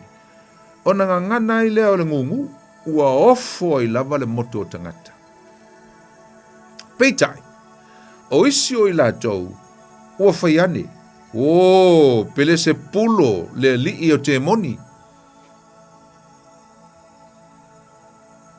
Ua tuli ai e ia temoni, upu ia le au fai, le scoff, mock. People scoff Jesus. They mock and make fun. And they say, wow, power kaka ma faya meia. Ne wo faya Yesu. Nga pele se pulo. E yelo na mana e tutuli e te moni ma fa malo lok ngungu.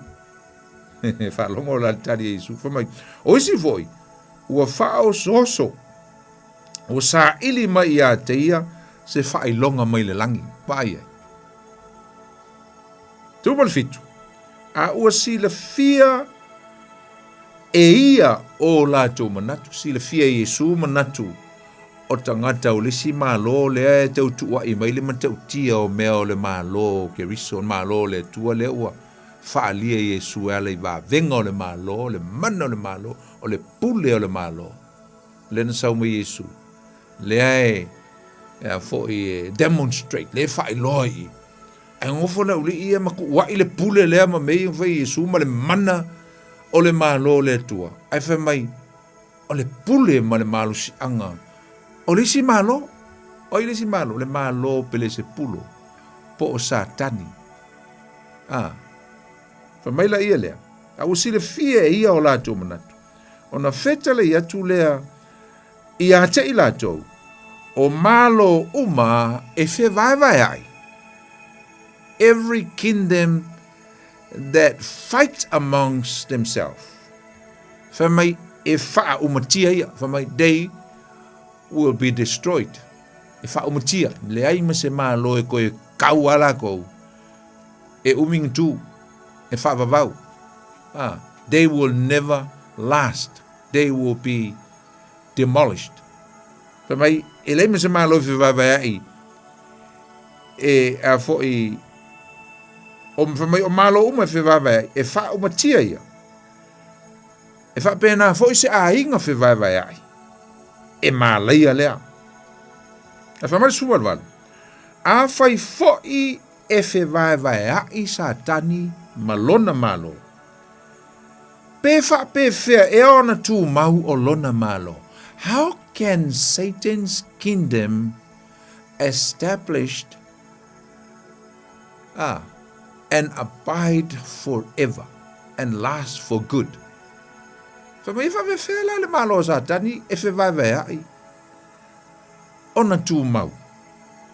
Whamai awa ua outou whai mai o pele se pulo e tuli ai e au o te moni. A whai o pele se pulo e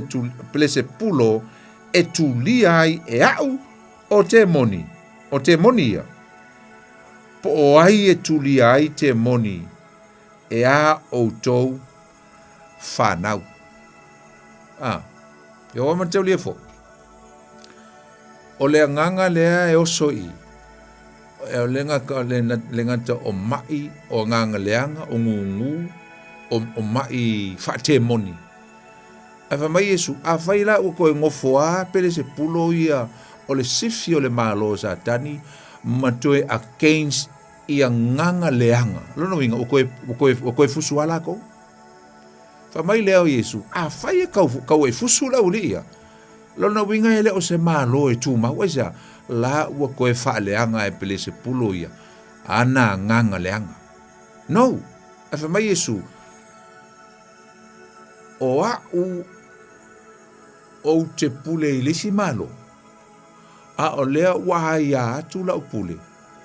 E wha umatia ai le malosi o le pule a le tau malo. Tau malo le pongsa. Tau malo fe vai. But now I interfere. I came over and destroy your power. Solo no wingala. No. E leo se nganga o pele se pulo lea e whai ai au meia. Le ai o le nganga o pele se pulo. E le ai sona malo si anga na te whai ai meia. Ai wana o au. O le ua watu te tonu o le tō malo. Ma whai ai mea ia tau te ofo ai. Mai lor suma leiva. A whai o pele se pulo e tuli ai e a o te moni. Po ai e tuli ai te moni e a o tau whanau.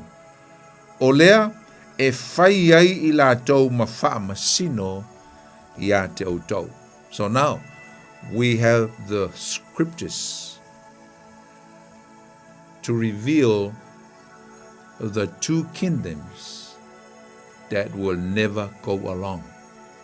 Lewa mai whaamaunia mai ia Yesu e lua lava malo o loo iai e to tonu o le lalolangi le nei tātou te iai e le whealofani.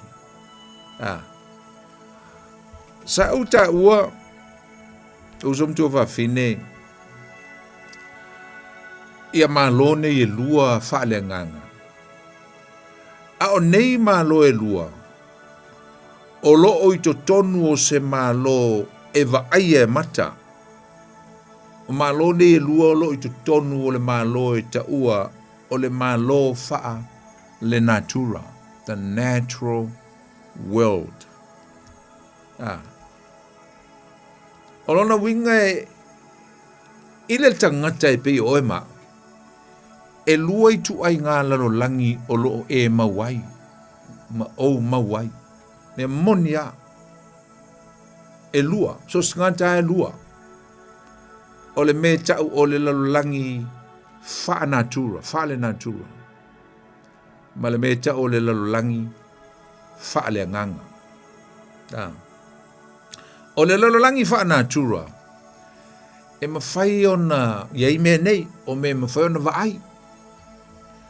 O me mawhai na e langona ina. Mawhai e pa iai things that you can feel. Mawhai e wha longo iai.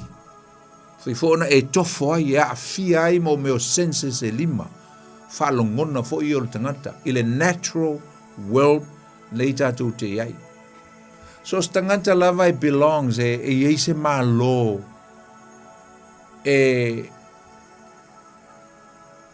fo i lea e fai maona nuu po lona malo po lona tangata nuu. Pe o tātou. O tātou o tangata nuu o Samoa. So we belongs to the country that calls Samoa. It's the tribes of Samoa o i ngai ka kuke o mai ai. Pe ngā foi Tonga. Fa pe ngā foi New Zealand, ka Maoli. Tangata uma e iai le malo faa le natura. O loo iai tu tonu o le nei pāneta tātou te iai, po le continent, o le lalolangi, lea tātou te nonofo ai. Amen. Ai ei fo'i la ma le isi lalolangi, e le mawhai au na misi ai li tangata. E te tau ai o na lua, ia ni lalolangi e mawhai o na e ola ai, o le lalolangi wha le natura, ma le lalolangi wha le anganga. O lalolangi wha le anganga la i e lua po o malo i e lua. E wha le anganga. Lea na fitu au manei an tātou tala noa ai. So one of this kingdom is that where you do belong and I do belong. O se malo o malo i e lua na ufa i atua na nei. A ele Whaia oe matangata nuu o lisi malo whalenganga. O lona winga o oe o le tangata nuu o lisi malo whalenganga. E le mawhai o na avea oe matangata nuu o malo whalenganga umai e lua stemistasi. It has to be one spiritual realm, spiritual kingdom. E whapena o na e o iai pe o loo e tautua ma e au na iai i le pulenga. O lona winga la, e maninoa, it's pretty obvious that one of this kingdom that you do belong or I do belong, a le o le malo o le atua, o le malo o Satani. Yes. E o le apostolo Paulo e iai le tino fa le tino e iai fo le tino fa le langi po le tino fa le nganga. Mo molko nito mta upus lima lo no fai upus fast food. E wila ele i o mai le taimi lea au i tātou te loai one day, sooner or later, we will be transformed into what we call a celestial body. Po le tino whaalelangi. Ei loai, wa ave ese ina mai tātou mai le tino whaanatura po le lalolangi langa sala nei tātou te iai. A ua wha ofuina i tātou i le me tau o le tino whaaleanganga. Tino whaalelangi. Ina ia mawhai e loa ona e ulu whale atu. I le vaenga muli muli o le malo le o le atua. I le malo ke riso i le afe te usanga o le millennium. Mana aswa te inga lu te vatu atu e loa ai. I upu ala apostolo Paulo. E saoa. E iai le malo whaale. Lalolangi. Le iai le tino le nei. Ai fo i le malo whaale nganga. E whaata ua ai ia isi vaenga o le tangata, o le me tau, o le loto ma le anganga. Au nei ngalo, o le tangata. E ilo nei tū whaale tino. Ai fo ilo nei tū whaale anganga. O le tū whaale tino la. O le tātou te ola i le tino le nei. Whaangai oi ai mo meo sense se lima o le tangata. O le vaai, o le whaalongo, o le songisongi, o le pai, o le tofo. A o le situ o le tangata, o le anganga. It's a spirit. O le nuinga, ei foi le malo whaale anganga e mawhai. O na tui nā tu uma i ai, le lango, le submission, ma le loyalty o le tangata, i lona i tu whaale anganga. Amen. Tātou te iloa o le tangata a soifua, so tangata e soifua, e maisa tātou Samoa, e ieilo nei tū whale tino, e iei fōlo nei tū whale nganga. O lo nei tū whale nganga, lea lei o nālu e tā puai i lea tua o le nganga. Manino. Lo inga la o le loto o le tangata, po o lo mafau faulea. E fai ei lau filifilinga. Po fea o ma lo i e lua. E te olai. O lou loto foi. Your heart. Lea fi ai lo ma fau. O whaalongona. Ma au fai unga. E fai ai au filifilinga ta ua i ma lo whaalenganga. Ao ina foi. E mawhai ai o na e ola i se o langa e pūlea le lei ma malu mai whainga le lalolangi whaanatura ina i e ola i se o langa manuia i le tino lea. Lea e te ola i le o langa wha le natura. Lea te vaai ai i whao so songa, ma tofonga. Ma mea uma, e usu te whai ngā luenga, whai lea mea ma lea mea, whai whaalewe lave, whaale Samoa, whai atu lea mea, whai a lea mea, whai a e waso whanau o sio a inga. Mea uma ana i le mālo whaale natura, o mea whai, o mea e whatino, ma mea o leolanga. A o mea e whai le whai unga o le mafau whau, po le loto fo i le tangata. Lea e controllinga mea umalaba. I au whai unga, i au whalongona. E maise. O mawhau whaunga. E whausi ai lo tangata e ati. Na e ai ele ngata le tū le tino. E whapea foi. Le tū whalenganga.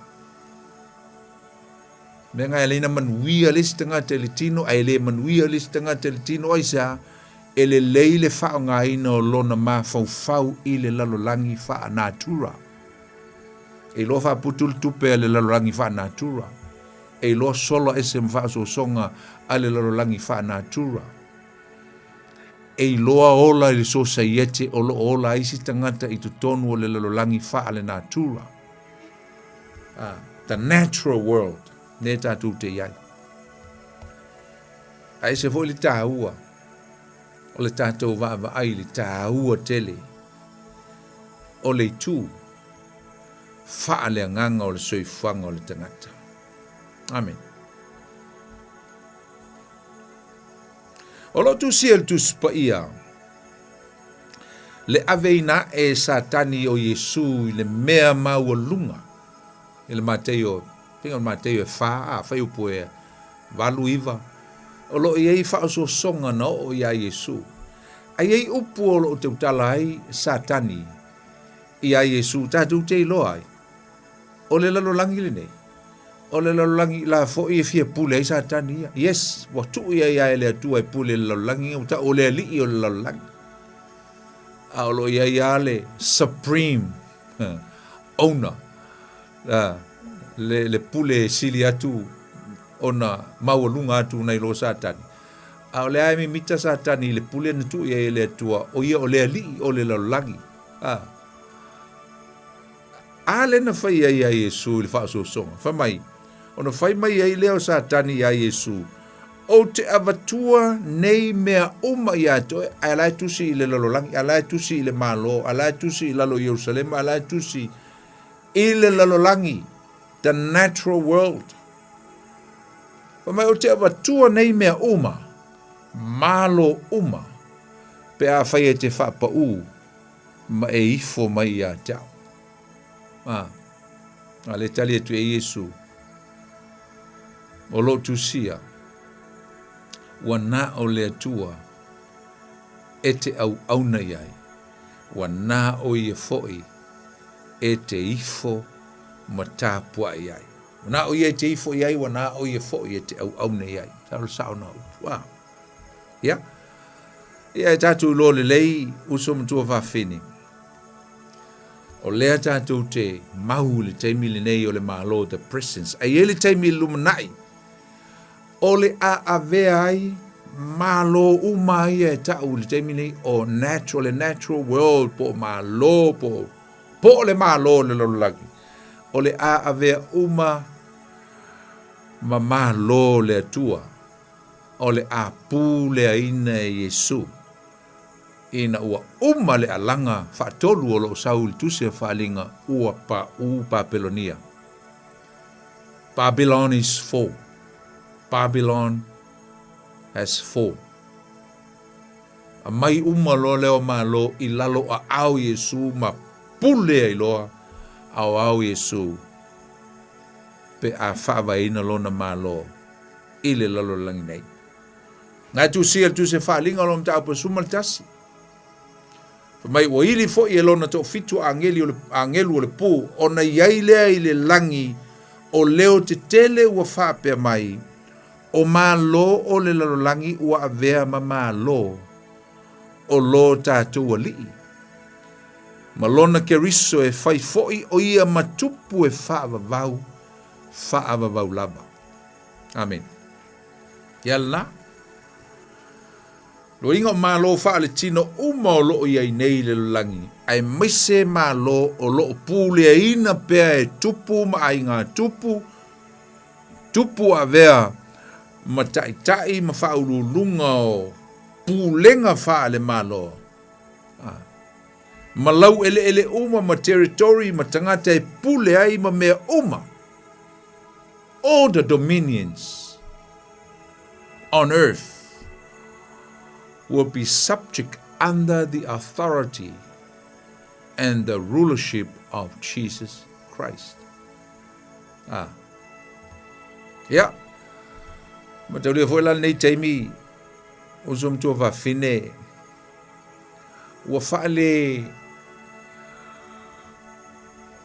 tino mai tele o le langi le upule ta o le malo.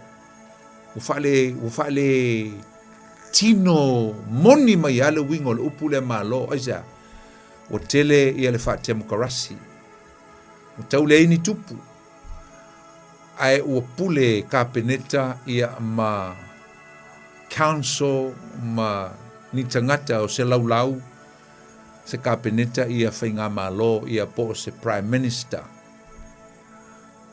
le tele o le fate mokarasi le we lo langi a ua mawai maalia tua le vai taimi o me tau o a dynasty o malo ma pulenga rulership o mea tau o malo.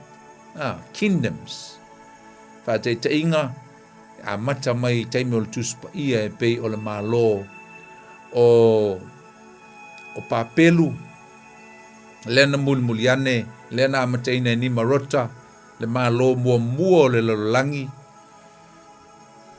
o le tupu mua le na o le lololangi o ia lea sa avea ma tangata na amataina le malo. Anyway, se umona utalo no atu le le tupu mua na ye le lololangi mulmuli pa ai staimi e le o ni marota le tupu mua le lololangi ai te lo o atamu le tupu mua le atua na tuu lunga lololangi ne se o ye staimi a o malo ia sa tino mai ai le ta o le upu le o le malo pe la o le malo papelonia malo ai kupito o le malo o eleni malo Persia ma metai malo Roma wa o le winga tonu o le melne ta o le malo o le tupu e tasi ale tupu tasi le authority e na te pule ina mai le lona nofo ali ia le malo ato me uma le system na le langi sa e hierarchy po le fatumtumunga tasi le tangata ia e pule o maila na pule i mea uma lava e pule e lona malo salo se fate te ingalata mai le la vea toi masa moi vaenga o le malo le tupu o Peletania me tonua ngata o le malo awal me monia la ufatia to te ropetel tonu la utala le ufatia to ata to o le loto le upule o le kingdom o Samoa ele o se malo New Zealand ele o se malo it's a country o le atunu ia ai ono o le ua le vai taimi e pe ua fo le o faingoa o le malo Samoa o le malo New Zealand o le malo ai ao ile upu le ta o le malo it belongs to God o le upu le kingdom e fatatau it's all about kingdom is all about God and his sovereignty above all i mea uma ia ai mataulia la ia si fa malama mo to le wingol upule o le malo the kingdom sau mai le upu eleni o le paseleia means kingdom o yeni upu se lua o upu e lua e tau o le king male dom king male dom e lua upu kingdom na mo wa lo upu kingdom o le winga la le upu lea the king's domain o no winga o le tupu malona malo e pule ai le upule domain po le dominions e ave i le malo o mea umai laloifo o le pule al tangata le totas e le to luangi kupu e tasi ale tupu pe o tupu peltania e kasi ale tupu taimi o e voi o me tau o Emperor Roma e tasi ale Emperor taimi o Farao tasi ale Farao ua poe la e malo fa na tu e lo langi nei le form po le ata atoa o le mea belongs i le atua o le atua o ia e pule au i mea uma he is the king o le atua ia mato le la lupu ngel domain e fa te tau tangata totas ai o mea uma i la luifo o le tangata ni totas e tasi al tangata e whai mai e le tonu o menei. E le whai asa kapeneta, e le whai tangata sto lua, e le whai e le masiofo, e le ai, ngā o le tupu a whai a mea uma. Tasi ale le o le tupu, whai mea uma. Le winga la le tāua la le upu lea. O le kingdom, e ese mai la le upu country, po o le atunu, le la e la vea i tātou. O wā akaku o sao e le winga o le upu kingdom. O le winga, ngā mali e toa, pe aku uswakaikai, ngā mali e toa, le tupu la i el teimil nei. Le aise ka peneta, le aise temokorasi, le aise si e whaisana pule, ngā le tasi lava le pule. Amen. Salo le tau atangia mai, te le lo i ai, but I think ele o ato toa fo ile winga o le upu kingdom i Tonga, ile malo Tonga isa, la vo whailana ka peneta, la vo ave i tonu le. A o aso i la whaitau le history o Tonga, sa le inei meo ka peneta, ngā o le tasia, ngā o le tupua, Kingdom of Tonga, kasi alta malo e sa uele pule ngol mea atoa. Amen. Yo fo New Zealand le tatu ten no fuai, this is not a kingdom, this is a country. O le atunu, ai leo se malo, a le ai fai ngoa o le malo, ai sea, ia langa o leo fai le pulenga. Le pulenga. Le rulership. Ai rule e le kapeneta, ai eilu lantu te tai. Ela no muna o e fa tau atul mene, lenga e tasia le kingdom. O le autua, o le upune o le kingdom, e refer i le atua. Tasi le tupu, tasi le lalolangi e pule au au i le atua. Au te lona whira ngalo le atua e au mailo na malo mai le langi. E au mai i le lalolangi le nei. God did want to extend his kingdom in heaven. I le lalolangi le nei tātou te iai. Ia, e te matau ria la. Ia la lau tal noa tu inga atamu, a ele agree ai ia. Fai mai la ia leo sau komingi peke viri mai. Ai ei lo tel tonunga. Na fina ngalo le atua. E au mai lona ma lo. I le langi. E au mai i le lalolangi le nei. O ia whaia le lalolangi i le fuafanga. Na ia tuu iai le lalolangi mua mua. Le tangata mua mua. Te lo i atamu. O le ata atoa atamu i lau wa ai ma lau susu iai. O ia o le kingship. O ia o le tupu mua mua le ale atua. Na tuu le fungai le nei. O le authority, o le rulership, o mea lava i lunga o le fungai le nei. Na tuu ia atamu e pule ai. Ngalela nga release atu ele atua lana pule fa tupu au au. E avatu i lana ulua i tangata. Te lo le ata atoa atamu. O le ata o le kingship. O ia e manu ai tangata uma o le atu tupu mai a te ia.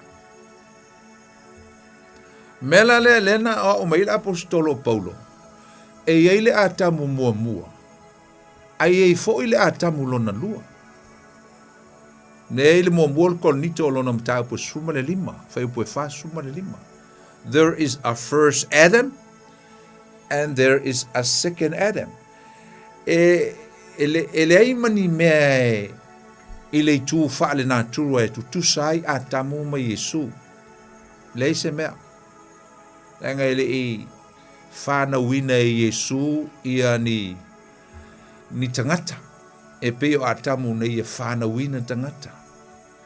Ai tasi ale mea te rona whaa tusa ia e atamu o e Paulo i lana awa onga mana upu le atamu i etena ma Yesu Keriso fa mai o le atamu lona lua. Tasi ale mea. Ona o leitu pule, leitu tupu, le kingship o le authority Lea na fai mai ai ia le aonga le apostolo Paulo, ia Kornito.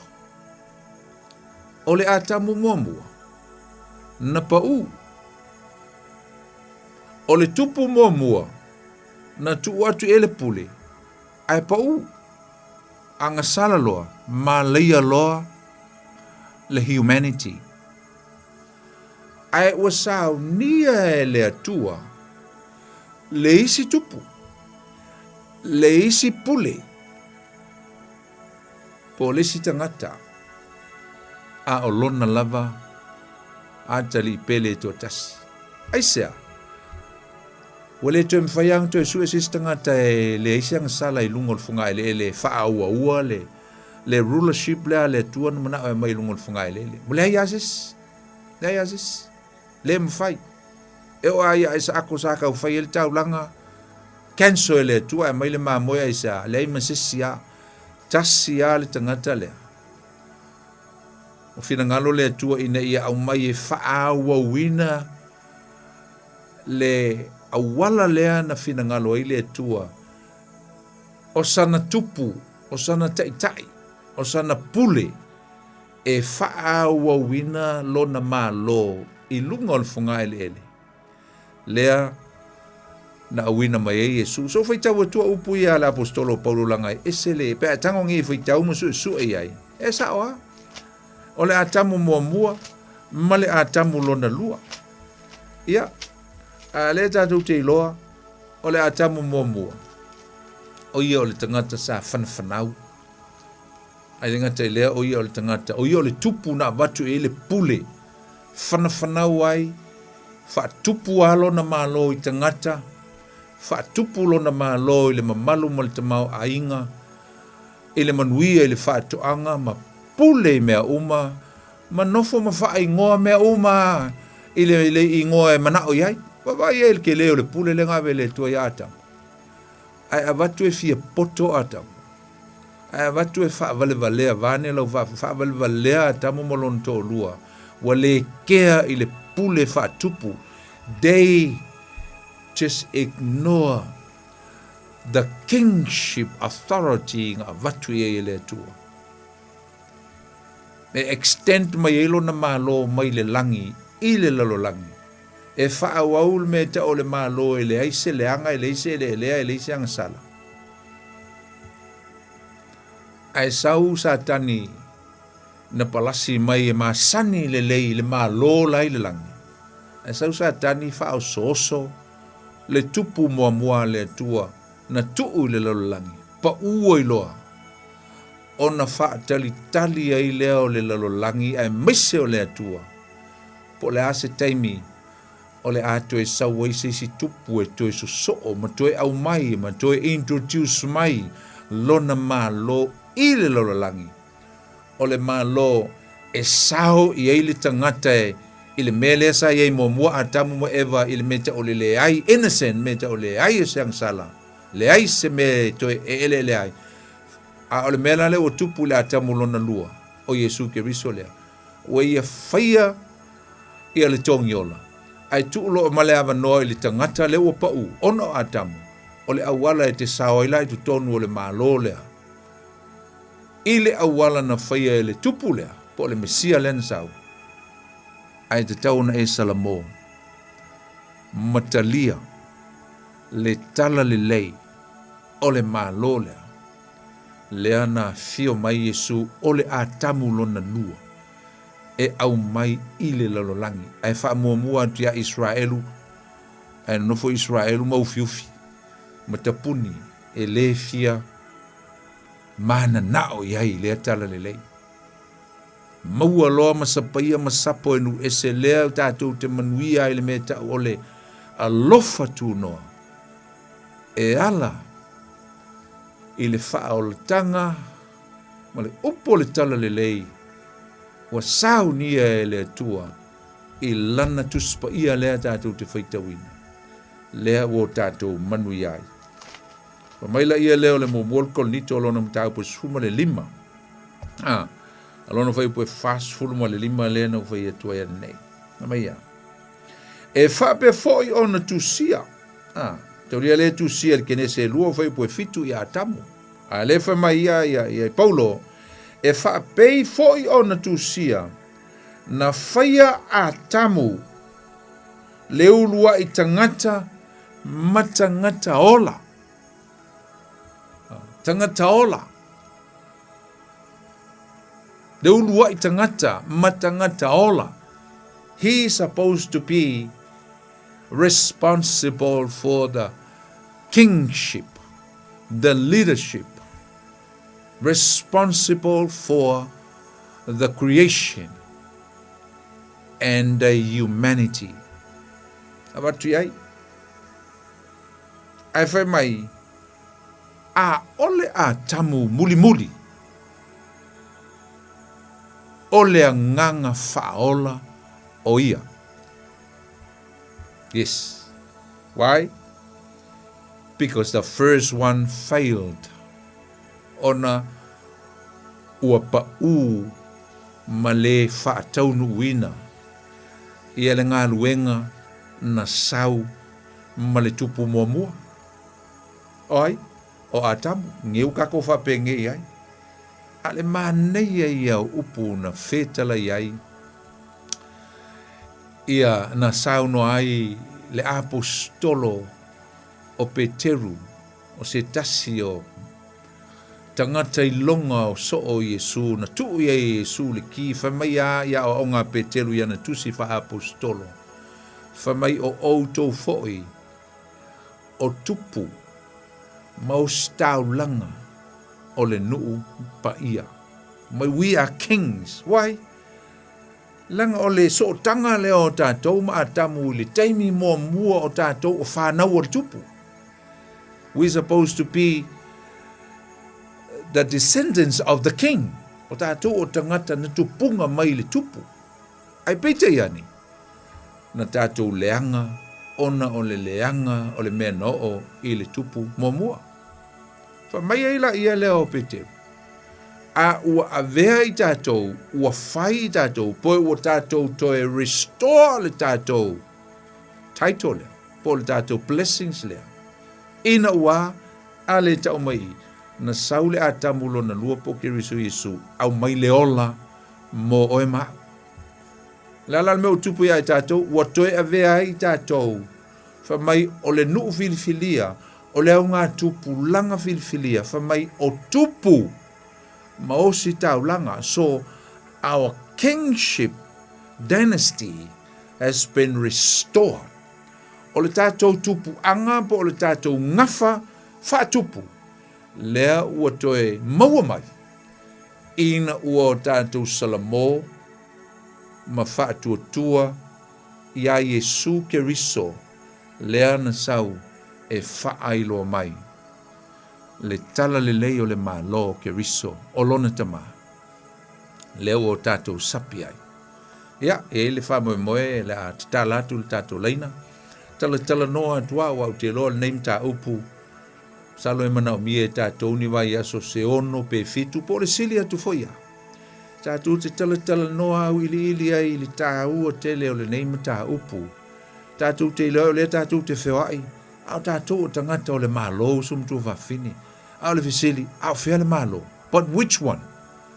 O le malo le atua, po o le malo sa tani le ai te iai. Pea no fai atu, a le olesi, a le olesi. Ai tasi ale me le tātou te feo iai tutono malo, nei pea fai ka kouke le tu mau se malo stasi o malo, nei e lua whale nganga, tasi ale me le iai. O to tonu o le malo wha natura, o le malo ele ngata e mātango fie le creation po fofuanga ma mena whai e le atua. A o le tumu fo ia ele lea ona o le natura. O le anga sala lea ua ele lea ma leanga ua wha leanga ina ai.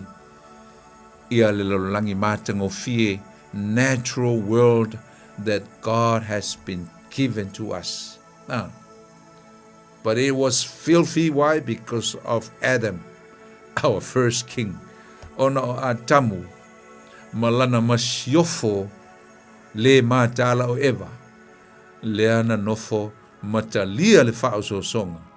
ma faina o mai le masiofo ma le tupu na avatu i le atua le pule i mea uma e extend mai ai pe fa umi ma fa tele mai ai le malo fa le nganga o le atua i lunga o le funga ele nei ai pe te iane ua fa le ngaina ona o le fa maua lunga o le tangata na avatu i le pule amen ai tala tu tatu leina le fiafi e se me te fia wala o mai ai pe te fia fa popo mai fo le tatu mta upu le fiafi ia ona e wala o mai la ia lea e le tano mera tolu fitu tasi lima iwa tolu fitu tasi lima iwa tolu ia leu sau tatu wala o mua talofa atu le ngang fa lolo talofa poni oi talofa ntonina ya malo ya toltina malo lava le soi fumo malo fo le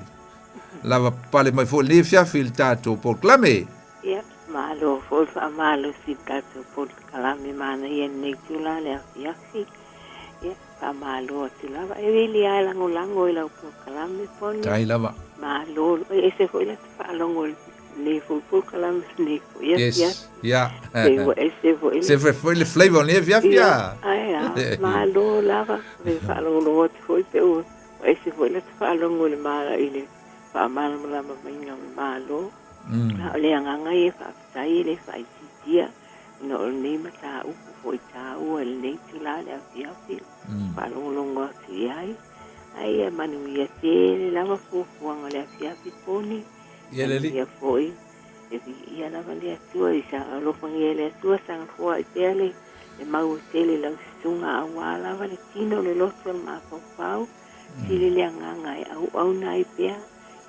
Fola le upole tua mo ma tu ai mai sia unei sia mala mala ma tili ia fionga le tua ia le wala wa tule le nganga sai ai manuia le fia ro fatu poni tafte tele lava ia tortina tonina tai wala mai ia pa soi fua lo fatele atu ia toi male ainga ia soi fua ia pa soi fua ia na va no tatu leina ba fia wala mai tatu ta upu lo tatu tel no le malo ia visi mai vusi tato malo sa moi nei mai tau sipe o me ai o le e mai e ngai fa linga fo ele tu e fai tau en tato tel no tato va ai visi o malo le nei vai tai mi tai ai mau pe ana i lo ele lo langi ia le o lo fa pe na ona ao sovereignty le na pule me uma ia fa nu fo wa ia se Foma se fa fita auli ia ole ngase o malolo tupu mai fo isa mo si tatu tunu at taloia talo fo mantu el fono tao ia lo fa pena ona tu ina tuai ia le tulanga la ia me fo lo fa pena ona anginga mai fo el ne fiafi ia el tulanga si tatu malo ia fa talo fa tu le tatu balau talo lo ava malo fa lo lava poni ja o vilia tualea oi le sa no tina oi lo sofa o tai mali ta lo fa tai mali ia si o lo fa la sunga fa pe ngainga ia italuai ona o nei eva ma akamo le malole o kupoli vesi ka ko o aku uma anga kasi al malo ka ke o an ku mai o le malo o Yesu Cristo o se malo sa o loko ai awang e malo ia ro waro o male afi ai awang e malo eva ma akam ai ke manga o sawang al malo Yesu ia wa ele ka ele po fo se li o espaya anga pong ia so umas palai le masulu wa kwai pe le kuo ka ko ia mako manga onga ia mako volanga ia mako sa vale le a mi ko ngo Yesu Cristo ia pe osi yo kalango akle ale manga ia sa o ile au susunga ile ungi malongi sila masamoa ia fen malo wa vevesima anga pa pe se malo sa mo wa levanga wa levanga fa ale le malo ia ale mele ia fa longo wa ile se malo le kuanga malo ka wa bisa ma vevesi ulo buk male ati mali oi Ya, Maria sa nonga. Maria. Ah, wa uma. Wa uma wangela susunga fa kai bolo wa va mo. Tai alo fa tu sto ino tau. Manuia la vale fiaf. Foi mo la sunga poni. Ya, le lei fa tai. Pe fera ile va ya so fa se fua. Ah, tai Maria. Talo foi lista to lau, talo fa. Talo fa la. Ma poni. Ya, check. Ya, o pele da vidi ma ya la. Ya, sa no malo check. Ya, le kamang yo kwale de usuko sangaro sifu. Ele fixa furu kwa ongo. Ya, o ko no ngon me le o va me kwa ai. Ai que era fora foi oita con que tiene mismo. Y ele tua. Ya, viene hasta tua. Y me wala go faya. Ai o faço ni via fiel na fa kai. E tem o que foi por la nada pe ya que isso foi tem foi de pastor mas foi não lá de hoje. A mim que foi eu. Oi, kana ka foi lá o que ele já com o que sai de ação pe ele mudou na fa kai. E foi de estava já o foi fa kai por lá que com o polícia. Ese fue el más ahí fue de yo está como boy fue nunca fue ese fue la mañana ese fue la mañana porque tapo ngai la iki ngai bisi de fa como de fa longo para me ka ko yo me au nga e da foi no fo kwama para longo foi a caída e era foi uma forma com saída e tinha de lembrar na monga de fasta e de uma sanga foi do sei polo sobre papel tá lá tem uma faço mas foi a angue só coi se forma dela tem a que ele de focar com o de anga ele é bom com kai pon aftai te tele la tai atu le uso lang mai lo fa tele atu da mau foi na lo na foi aqui e estou fazendo God bless manuia ei se foi Jacobo da mo tanto manoa malau mai pe ai fia malau mai ngal tanto mta upu le foi fiafi patalo fol tanto malau talofa se usa pasta poni o talofa o petewi o pida o pida e manguia fa fekai fa manguia kura o ngo suma ngo ka usanga o soifua pasta sa wa fol o sa mo kuwa le ai o nga e ka bo wa se ora ku sta so e fai scapa pa kiu ya le ma ko pese la saben que mi maleola ma ko fura ma singafo okay mia eu vou ler aí tele lei pela minha po fa tai elo fa tu talo mo Samoa manguia po eu fa piarola okay fa tai fa se vo pida ma fa tai mo eu sa fa ngamal tanto po clame mo mai fui valau mo la vale no le fiafi selma nei ole foi le tulanga pe tato ba ai il tau ole menge ole king's domain le no foi tu le wingo lo kingdom awa ale ai se malo e tu sa pole ale kau oltup sa pole ale mau me oltup ale so na malo ele o se malo le na me pe ei foi tanga tole malo ia mo le domain wa tele mea totino ma a seta le malo ai le se tup ia ele o se malo fo le na mea o lo no winga o le meta o le malo me le nta tu tele no ai ele ngana le no fo ye tu nei o le tatu va ai le tatu tel tonunga le temile nei o le malo le tua o lo o iai ai le o iai fo it's here, but it's yet to come. Ai sa o lea ua iai le mālo e leo vaia. Po o tangata. Ai so na whalawave le isaulu tupu. Lai le langi le tupu. Talofa, tātu walau. Talofa lau. Malo se fola suba. Talofa lau. Oi le sau no? Lulua. Talofa le luai. Malo se fo maua sau no melo. Ia manguelo se fola suba. Tai lava. Ia ole malo le de kau bangi I kako. Ia pia o ke le usi malo a. Ia. Malo fanga kula pia sue le koko ma le a. Ia. Kai pi fele fa petsu ngol malo le fa lenga. Ia. Ele I faingo fianga sue. Ma nei te. Sa ili fo koko. Yesu. O ka ko di funga le feng ka funga le fengo fiela le sai dingol. O malo le fa lenga ngo kako. Le ngai wanga ko ku mang malo mai. Ia ma mai ro fu on mang malo ia ma ka kala mai ro le bango mo kako. Ma li elo.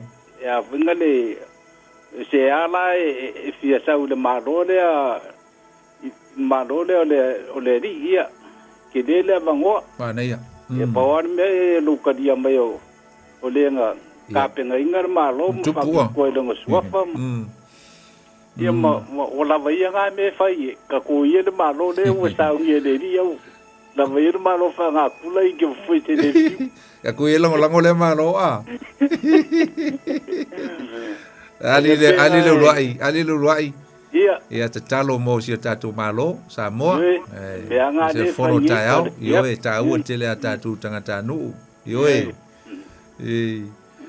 e fa te tele lava ta tai mo lo bala mai mai venga ni vesi e manguia kelele por kalame lo sunga tai toi felo I leva yaso so I foi mo le tai a se fo ya na mo le no bala mai pa talofa el balau talof ya toi te fai mai la ta u tele ele aise me ta o se malo there is no such thing as a kingdom pe ale yai umame ye lua ole tupu ia mal me fa ele no pulenga o le malo talofa tatu balau talofa yo lofa talofa ai le sa no va mol ole au talofa le au malo la por se fo mo le au kalolo oi malo e te luso ia sa no mai lo malo e lo sunga le fa venga le pala e au fo nge fiafi wa sui fo fa longo male mai ka waku wa mai le fa mkala mai ngi me malo ka kele mamla mai ia yo nga pe se fa mai mama o malo ia pe adewa mangi fo de makore vai ila makama ya kamba eva ia e akam mua e saula akam longa lua ngo wa fio mai su ko ngiolam ma liela aloi fai ngal kama akamu malanga ba e wa pe ngaren ka ko fa pe yo ia sa le ia malo mo de ku fa kai kede lo sunga ile aso ba ya so mare ba ya so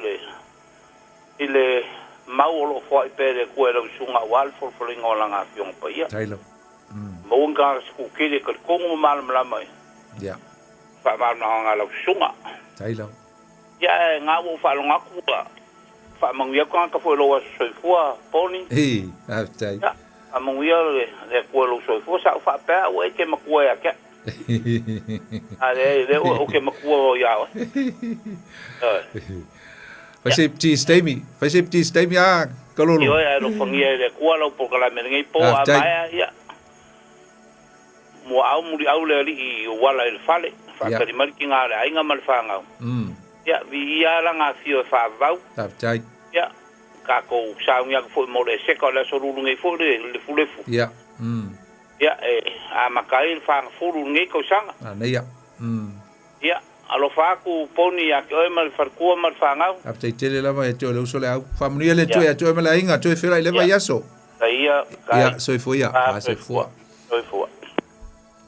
ya te lo o me fo il fai un tato por clame to lo le o le stato blau ia ai wani ngalo ia tatu pese e pu ele sa te pu el pese le si pese el vi fa ule so very le teatro nei ia ole tau ia male leo vane lau fa fungang ia le la pu e tai au le si pese lon tolu le fa ia talo mai vai tatu pese na ia il te mi le lungo le YouTube taipa le ngo poni fonoti ia e lua tatu pese na ia o lau omi vo ia so swani vo e mo ai nai pese ne awal ta pe nei no le pese wa fa penale penga fo io le fo i vai nga vo il te mi le o lau so swani le ia mai tango e subscribes fa te tele lava i le lango mai e vai nga se su mai sel tatu por clame e le nei fiafi na fai u se te talo le tuae lo matu tama ia vi lava lo swafa e fa bau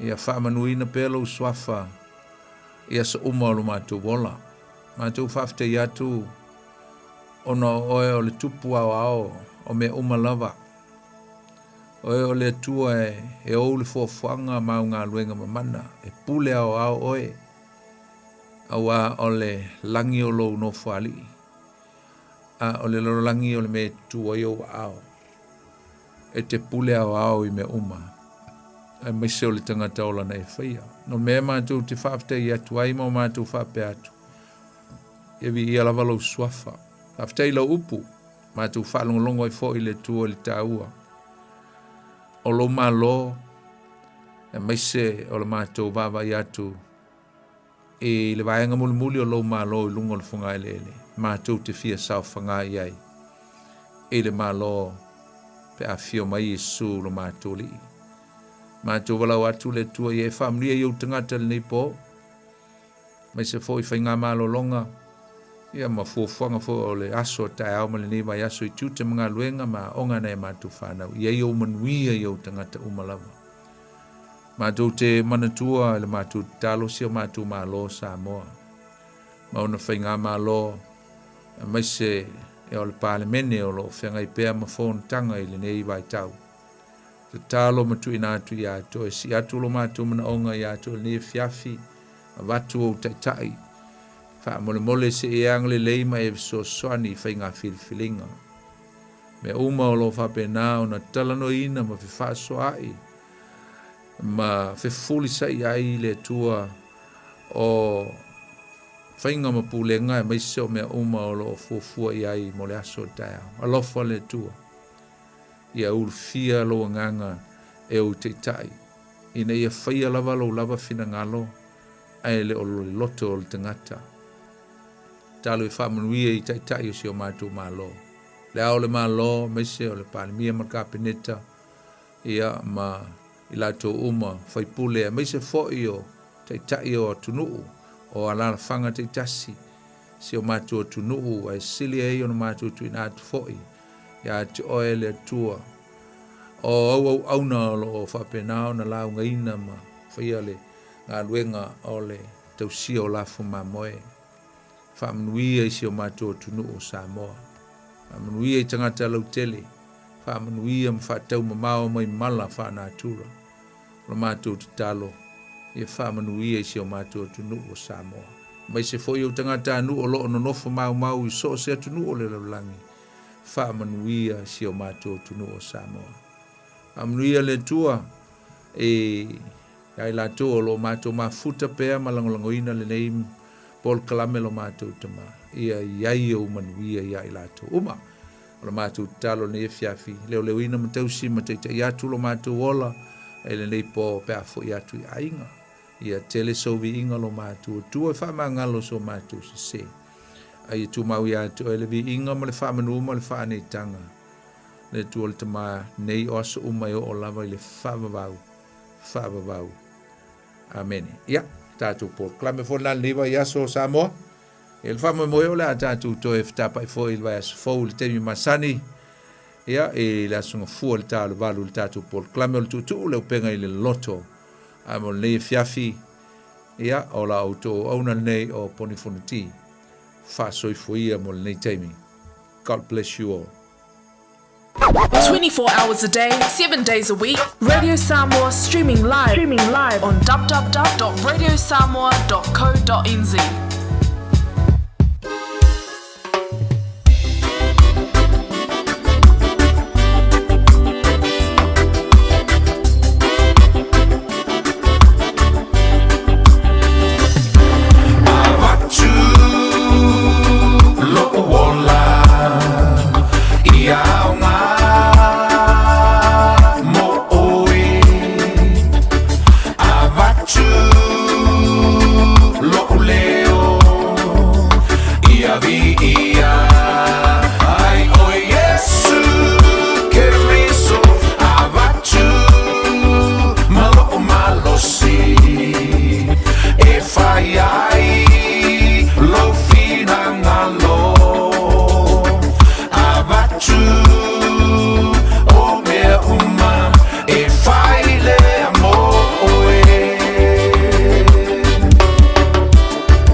lo leo e avia ai o Yesu che riso abatu malo malo si e fai ai lo fina nalo abatu o bea una e fai le moe.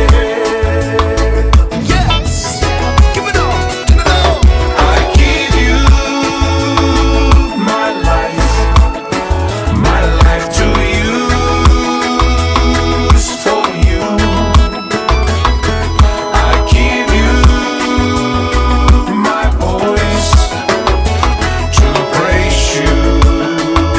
You my Lord Jesus. I give you my strength to do your will, oh my Lord. I give you everything committed to you. I give you everything committed to you. Abatu obea uma e faile moe. Ole si fonga matango fiele na sunga whaatenga inga pasta poni fono ti. Ia ma disi foi nao tanto whatunga te walunga tue foi le tanto por kalame a meise. Ia olana tautua ili ne foi ia fia fima le tanto por kalame le na ole tu le upenga ile le loto. Ia o se por kalame taua tele ma tele lo nao ngā mo tātou. Meise o lo lato whapena ona susua ina la fionga pa ia le tua. Ia i le aso ma le aso ia ma i lato o lo whianga i ma o onga. Taua la lo whaafonga i tātou por kalame le na fsio swani. Ia mo au tā penanga ia ngata foi lo niso vaenga. Ia pe ona ia le tautua a le Radio Samoa sfuli mai vitolu a mo whaatasi ai. Ia ma le sunga le whawhenga inga pasta poni whanuti. Ia, te foi mai le tautua sunga le whawhenga inga le aso ngā fuor vai aso a sau. Ia, ma whamanuia te foi le aso soi fuor sunga le whawhenga inga. Ia, na lawe tala vaule a sunga le whawhenga inga. Ia, ma pena ona ngalue mo le tua. Ia, e ala ile folaina ma le awa oina o lana fionga pa ia mo le lumanai ia mo so se tangata lava. Taila mo le tātou te rupe on maua mo le tātou por kalame mafuta mailunga ia o le tātou tautua ia wala wa fo le tātou por kalame ia meisei fo lana tautua ia songa fua vai aso te tasio la te fo bana le tātou por kalame na ile songa fua o le vai aso asau pe a tātou waulia ile lofa malanga le leo le tua. Se yo to tali watu mo le tātou whaasilsilanga lea le fioanga ia po le tu malo si umu. Ia le sa tu ua mai ia mo le faia le tātou por kalame ni ia fiafi. Ia e au lava no tu awinatu le tātou whaasilsilanga lea. Ia mo le whaafonga mai le tātou tunu ile ne fuivanga o le fiafi. Ia a ole i tawalungo le tātou por kalame. I tu malo si umu whaatulau sa mo le au mamala. Tainane feo yo le atua i so o se fata. Ai o se lao le leie mo moli atua i whaaftai a o se whaamalo.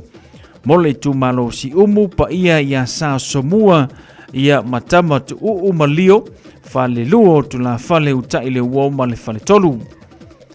Paolo mangafa e maluai le nei nuu. Ui lava ua vae seu ngā tātou te leo whailuai. Ele ngalolo wanga le lei ulu fia o a au. Lo manatu lo tanu whawhitai so se foai to ina ia yo se fatu ia mafu mai ala patea ti akono whatui ia mato fatu livi Breven Felice Materina tuwa wola o lupe whaalele ale nei tu malo sa toa i ailo lato sa alofa le tua whaatumulo o tau ngao i so se mea. A o se umai o ni ngā luenga le lei, e toe whatu ai fo inisi ngā luenga sili o na manaia.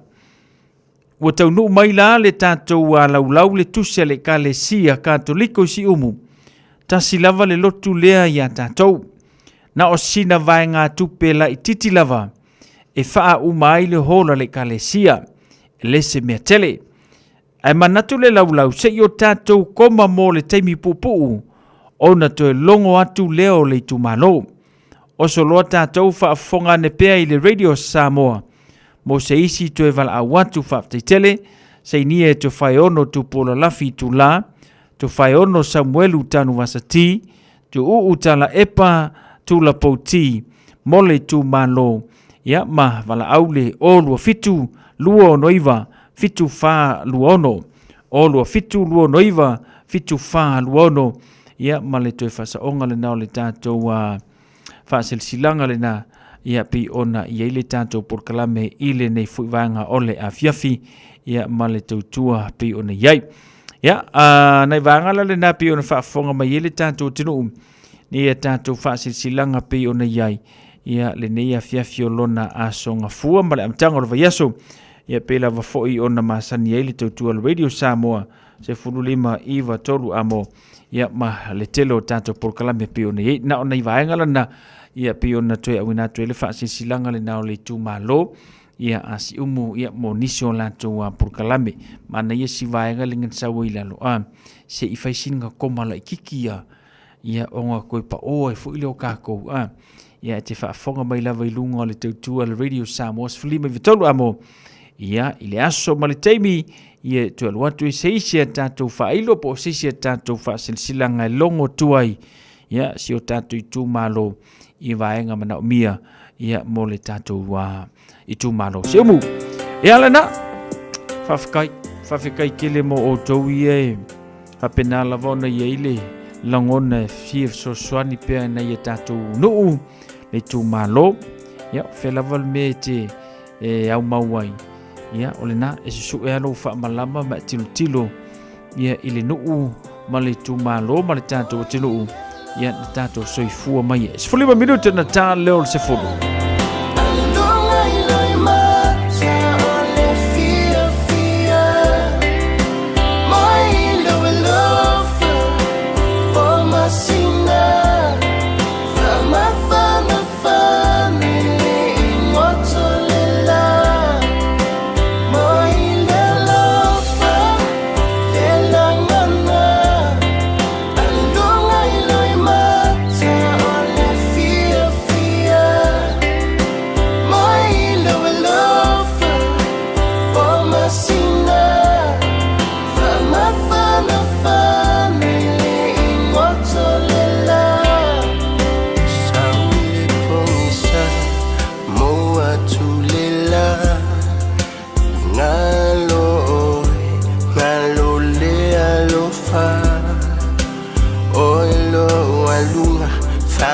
Fana mo itani mapuilo moenga moilo alofa le ai fita e ngalo le polo ngailo ufia fia nei mafaufaunga ia ilangona moyo tofanga oi ia sama moi le lofa elangana alunga iloi mata ole fia fia moi le lofa o masina fama fana family motolela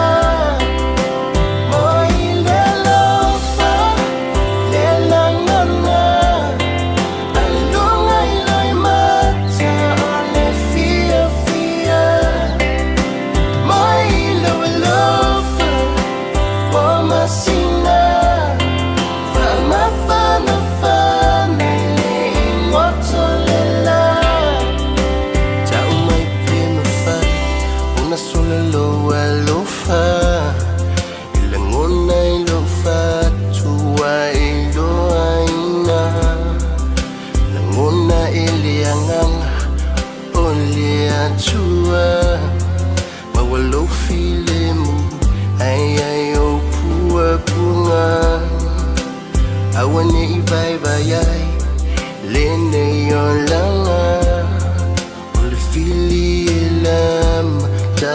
le petia tau whasase mai o mafaunga ale to ilalo manu malolo alofa mai le lofa le langana alunga iloi mata o le fia fia mai lo lofa o masina fama fana fana le imoto le la mai le lofa le langana alunga iloi mata o le fia fia mai lo lofa o masina fama fana fana le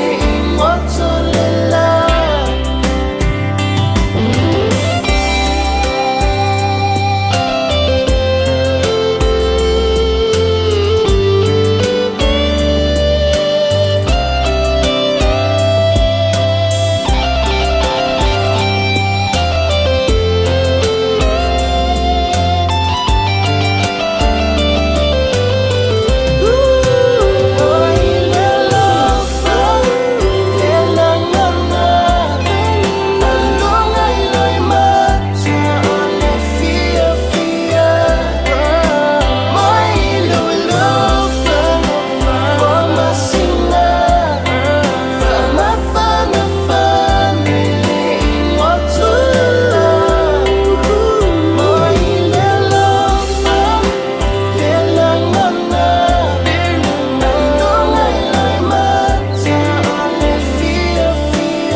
Siu fonga matango fia na se uso ya King Afa.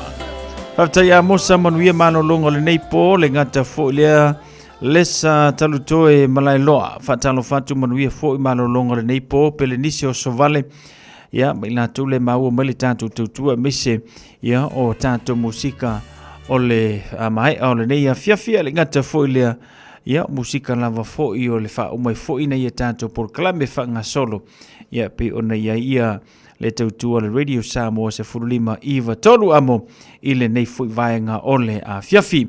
Ya, wani ngano le tau li tu las fulu na whamata fiele o le tatu por kalame ma le tatu tautua ile nei a fiafi a lofa tele mo o taua misila tolu whiangai mngaluenga ole nei fui a fiafi. Iwa miru te tans fulu.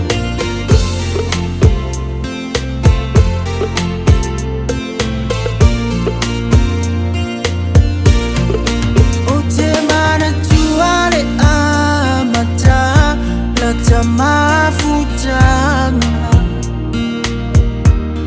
Etau fafaru matau so inalo tanga fa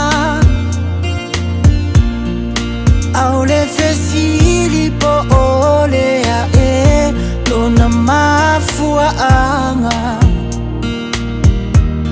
Wana ololo te momo iai ilo utofama Leso o tanga tau faufaru Sunga o tau langa E ai se fa'alua ina Oi sunga o la utarusala A onene iwala fotuina Upumatala Wafai o mafala vela vesuma ilo uolanga Iu ile atua tusunga ila ufai Italia Masalo waya iseta sisu Ufa atasia Atono le o alema Fuanga wa Italia O meana e pala o lo uola temo o mia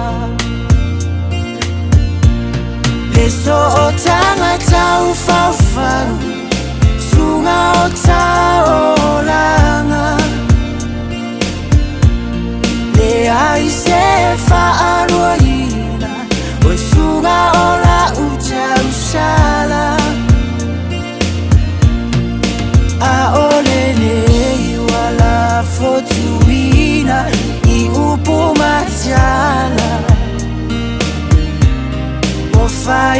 mafa'ala velave su ilo uolanga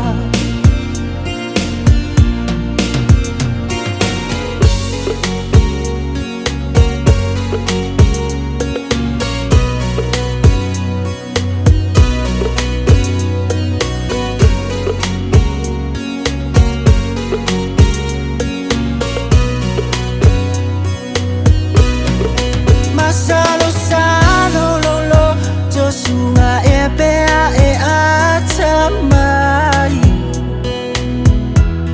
Atonu olo ufa atawa awa e fai fai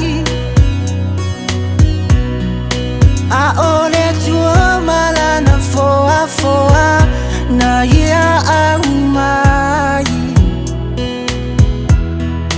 Ai se tasi e fa atauva ana foa imai Le so o tanga tau faufau Suga o tau langa Le ai se fa aroina Koi suga o la utau sala A ole nei wala fotuina I upu matala Wafai oi mafa'ala velave sunga ilo uolanga Timana tuaina ola numera na e aumai Fa'amole mole wo ufiu e vili ele talia mai Au upuale masini no fa longo ai ele o tu fa'amaina Masalo ai ole numera le su ala uto ya ina So o tanga tau fau Sunga o tau langa Le ai se fa'aroina O sunga o la utau sala A ole nei wala fotuina I upu matala Wafai oi mafa'ala velave su ilo uolanga Si formatango fio sunga ya fitoto asuao tawalunga toai le tato por kalame le neia fiafi na wato e fami nute o natale o se fulu. Manuia tele mano longa le tato tenu le neipo manuia fe au ngaluengo le aso atayao ya male ala fa'i ei fufanga pio na masani ai. Felai tātou le solulu I le lofa malanga le leio le tua sausi whanua seu seu wha soi fuia.